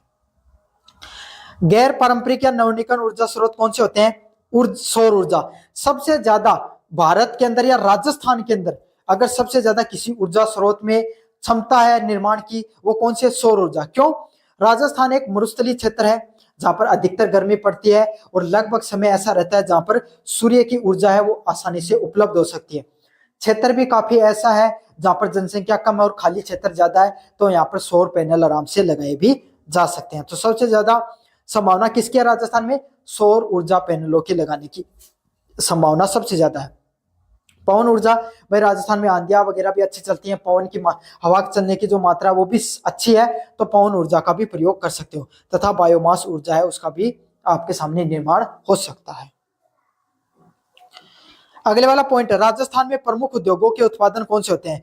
तो राजस्थान में प्रमुख औद्योगिक उत्पादक कौन से हैं, मतलब ऐसे कौन से उत्पादन है जो राजस्थान में प्रमुख रूप से उद्योगों से किए जाते हैं? जैसे पहले वाला सूती वस्त्र, जो राजस्थान में किसका किया जाता है? सूती वस्त्र उद्योग है उसका आपके सामने सूती वस्त्र है उनका निर्माण किया जाता है राजस्थान में। चीनी है, भाई गन्ना होता है राजस्थान में, उससे चीनी का निर्माण होता है। राजस्थान का सबसे प्रमुख उद्योग जिसकी बात करें खनिजों के बाद में, वो सीमेंट उद्योग है। राजस्थान में बहुत सी सीमेंट की फैक्ट्रियां देखने को मिलती है। क्यों? क्योंकि यहाँ पर चूना पत्थर, संगमरमर पत्थर आपके सामने अच्छे से देखने को मिलता है, मतलब बहुत अच्छी मात्रा में देखने को मिलता है, तो आसानी से जो कच्चा माल मिल जाता है सीमेंट का, तो सीमेंट का निर्माण बहुत अच्छे से होता है। नमक का निर्माण होता है क्योंकि हमारे पास डीडवाना, लुणकसर और सांबर जैसी झीलें देखने को मिलती हैं जहां पर आपके सामने सबसे ज्यादा नमक का उत्पादन होता है। लुणकसर हो गई, पचपदरा हो गई, आपके सामने सांबर झील हो गई, जो राजस्थान का नहीं पूरे भारत का भी बड़ी मात्रा में नमक का निर्माण करते हैं।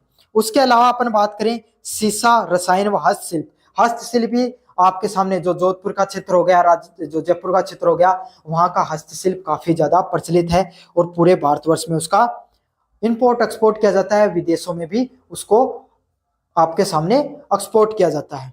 नवीनतम की बात करें, अब इस समय कौन से जो नए उद्योगों का निर्माण हुआ है जिसमें केमिकल्स क्या होते हैं? वो होते हैं जिसे जो पेट्रोलियम से संबंधित और चीजें निकलती हैं। पचपदरा में जो आपके सामने अब नई रिफाइनरी लगी है, वहां पर आपके सामने पेट्रोलियम, डीजल, ग्रीस हो गया, आपके सामने केरोसिन हो गया और अन्य जो जो निकलते हैं उसको पेट्रोकेमिकल के नाम से जाना जाता है। ऑटोमोबाइल, कारपेंट्स व सिरेमिक और उर्वरक जैसे उद्योग भी अब राजस्थान में धीरे धीरे पनप रहे हैं। अब बात करें यूनिट नंबर 3 की तरफ, जहां पर जनसंख्या और सामाजिक स्थिति से संबंधित प्रश्न देखने को मिलते हैं। पहला प्रश्न है, राजस्थान में जनसंख्या का वितरण असमान क्यों है? तो राजस्थान में जो जनसंख्या है उसका वितरण असमान रूप से क्यों देखने को मिलता है, इसके विस्तृत रूप से अपन पढ़ने वाले हैं। राजस्थान में जनसंख्या का वितरण भूगोलिक कारक जैसे जलवायु, जल की उपलब्धता, मिट्टी की उर्वरकता और स्थल कृति के कारण असमान है। मतलब भाई एक बात बताओ, अगर आपको रहने का मौका मिले जैसलमेर में और आपको रहने का मौका मिले अलवर, भरतपुर, जयपुर वाले क्षेत्र में, तो आप किस क्षेत्र को चुनोगे? जयपुर वाले क्षेत्र को। क्यों? क्योंकि भाई वहां पे सुविधाएं हैं, समझ में आ गया, आसानी से आपके सामने जो आपको बेसिक सुविधाएं चाहिए वो मिल जाती हैं आपके सामने, रहने का क्षेत्र अच्छा है, तापमान अच्छा है, हर चीज भूगोलिक स्थितियां अच्छी हैं, तो इसीलिए आपके सामने सबसे ज्यादा जनसंख्या भी कहां पर देखने को मिलती है? जयपुर वाले क्षेत्र में देखने को मिलती है। जैसलमेर, जोधपुर, बाड़मेर की जनसंख्या आपको और अन्य जिलों के अनुपात में कम देखने को मिलती है। क्यों? क्योंकि वहां पर भौगोलिक क्षेत्र की जो विकट परिस्थितियां पाई जाती है, इस कारण ऐसा देखने को मिलता है।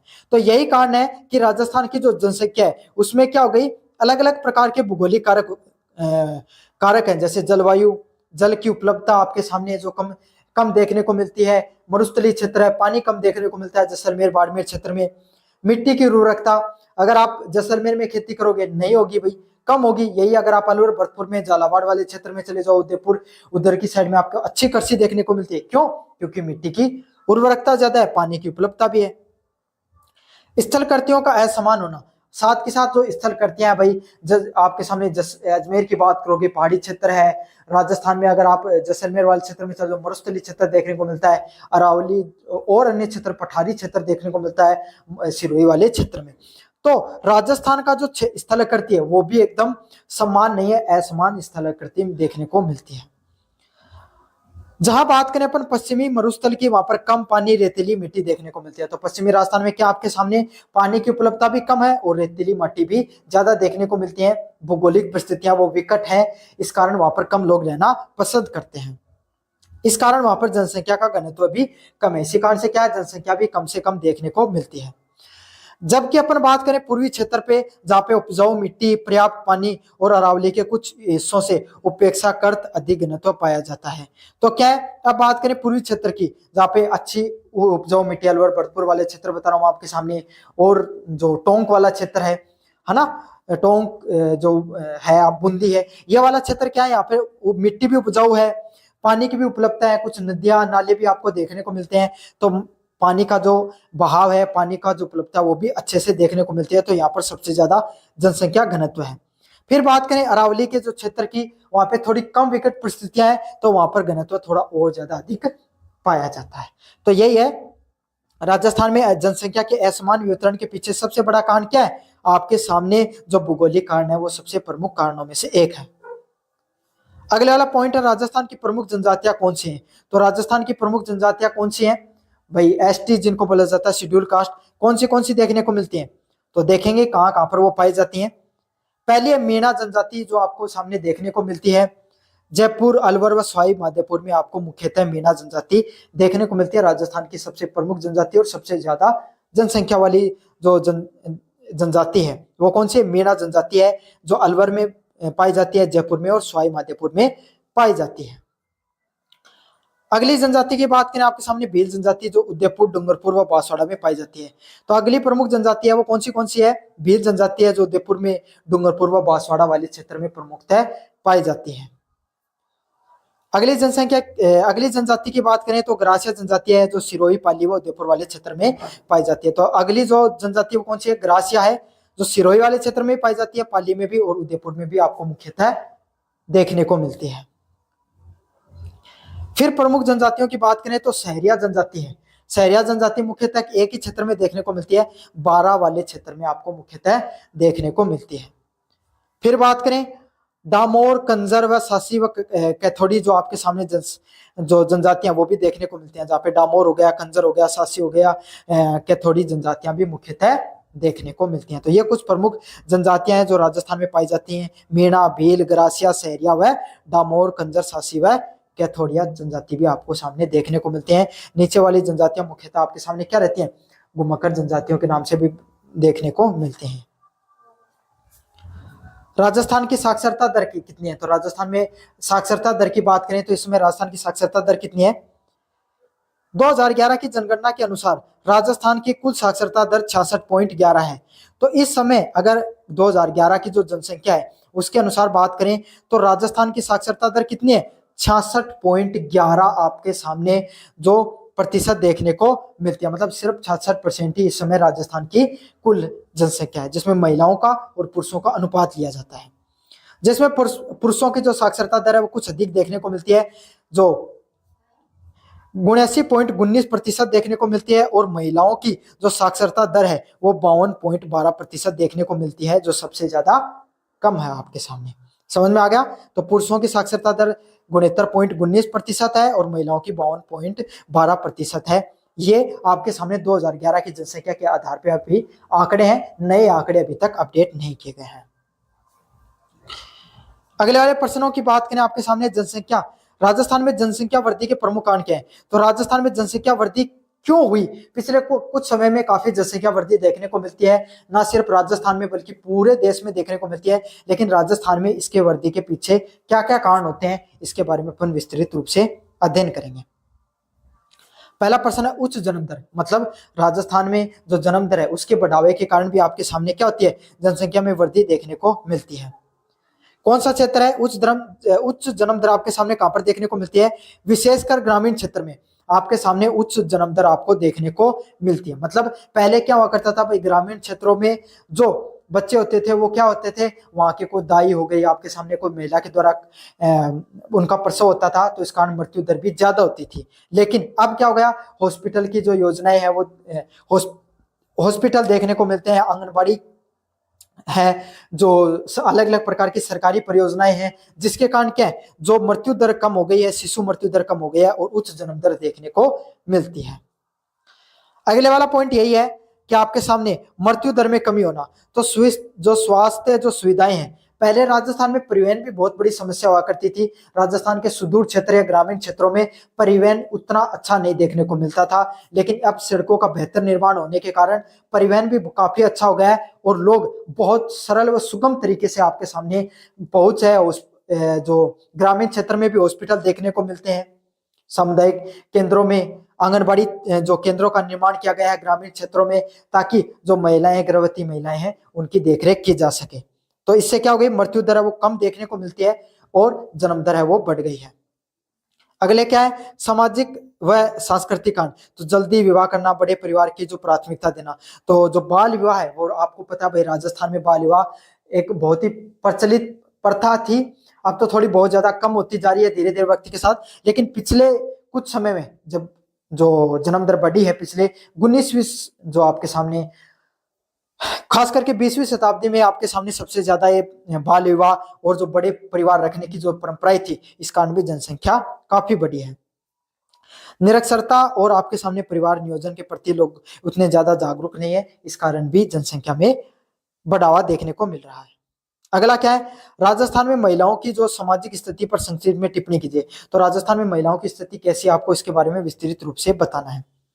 राजस्थान में महिलाओं की सामाजिक स्थिति मिश्रित है। मतलब अगर अपन राजस्थान में बात करें तो महिलाओं की स्थिति अच्छी भी है, बुरी भी है, अलग अलग देखने को मिलती है। शिक्षा और रोजगार में सुधार हुआ है, फिर भी पितरात्मक संरचना देखने को मिलती है। अगर अपन बात करें पिछले कुछ जनसंख्याओं से, तो शिक्षा में की दर भी महिलाओं की बढ़ी है और महिलाएं अब कार्यस्थलों पर भी कार्य करने के लिए जा रही हैं। तो शिक्षा और रोजगार के क्षेत्र में वक्त के साथ सुधार देखने को मिल रहा है, लेकिन पितृसत्तात्मक जो संरचना, मतलब परिवार का मुखिया है वो कौन होता है, एक पुरुष होता है। और अगर कोई वंश, अगर बच्चा होगा घर में, लड़का होगा, उसी के कारण वंश चलेगा, इस प्रकार की सोच अभी भी बनी हुई है। तो पितृसत्तात्मक जो संरचना है राजस्थान की, वो अभी भी है। निम्न साक्षरता दर देखने को मिलती है। तो राजस्थान की जो महिलाओं की जो साक्षरता दर है वो आज के समय भी काफी कम है। महिलाएं काफी कम, पढ़ाई की तरफ उनका रुझान काफी कम है। और खासकर में कहां पर देखने को मिलती है, ग्रामीण क्षेत्रों में। अब तो महिलाएं आपके सामने शिक्षा के क्षेत्र में बढ़ चढ़कर आपके सामने योगदान दे रही है, लेकिन पहले आपके सामने जो महिलाओं को कम शिक्षाओं के प्रति भेजा जाता था। बाल विवाह जैसी और लैंगिक भेदभाव जैसी चुनौतियां आज भी मौजूद है। तो आज भी छोटी उम्र में जो लड़कियां हैं जिनके 18 साल से कम उम्र में शादी कर दी जाती है, और स्त्री व पुरुष में भेदभाव आज भी देखने को मिलता है। कोई भी कार्यस्थल है वहां पर पुरुष को ज्यादा तनख्वाह मिलती है, महिला को कम तनख्वाह दी जाती है। इस प्रकार के भेदभाव अभी देखने को मिलते हैं। सरकारी योजनाएं और सामाजिक आंदोलनों से इस स्थिति में सुधार देखने को मिला है। अलग अलग प्रकार के जो सरकारी योजनाएं हैं जहाँ पर महिलाओं को शिक्षा में विशेष जो आपके सामने अनुदान देना, छात्रवृत्ति देना, स्कूटी देना, इस प्रकार की योजनाएं तो चलाई जा रही हैं, और उससे काफी ज्यादा आपके सामने क्या देखने को मिल रहा है, सुधार भी देखने को मिल रहा है। महिलाओं का पारंपरिक शिल्प, कृषि व घरेलू कार्यों में योगदान मुख्यतः देखने को मिलता है। अगर महिलाओं के योगदान की बात करें तो मुख्य रूप से महिलाएं पारंपरिक कार्य जैसे शिल्प का निर्माण करना, सूती वस्त्र उद्योग हो गया आपके सामने, कृषि हो गया, और घरेलू कार्य में अभी भी सक्रिय रूप से देखने को मिलते हैं। तो ये था आपके सामने राजस्थान के जो भूगोल है उससे संबंधित उसका कंप्लीट पेपर मैंने कंप्लीट रिवीजन करा दिया है। कैसे लगा आपको वीडियो जरूर से बताना, चैनल को जरूर से सब्सक्राइब कर देना। धन्यवाद।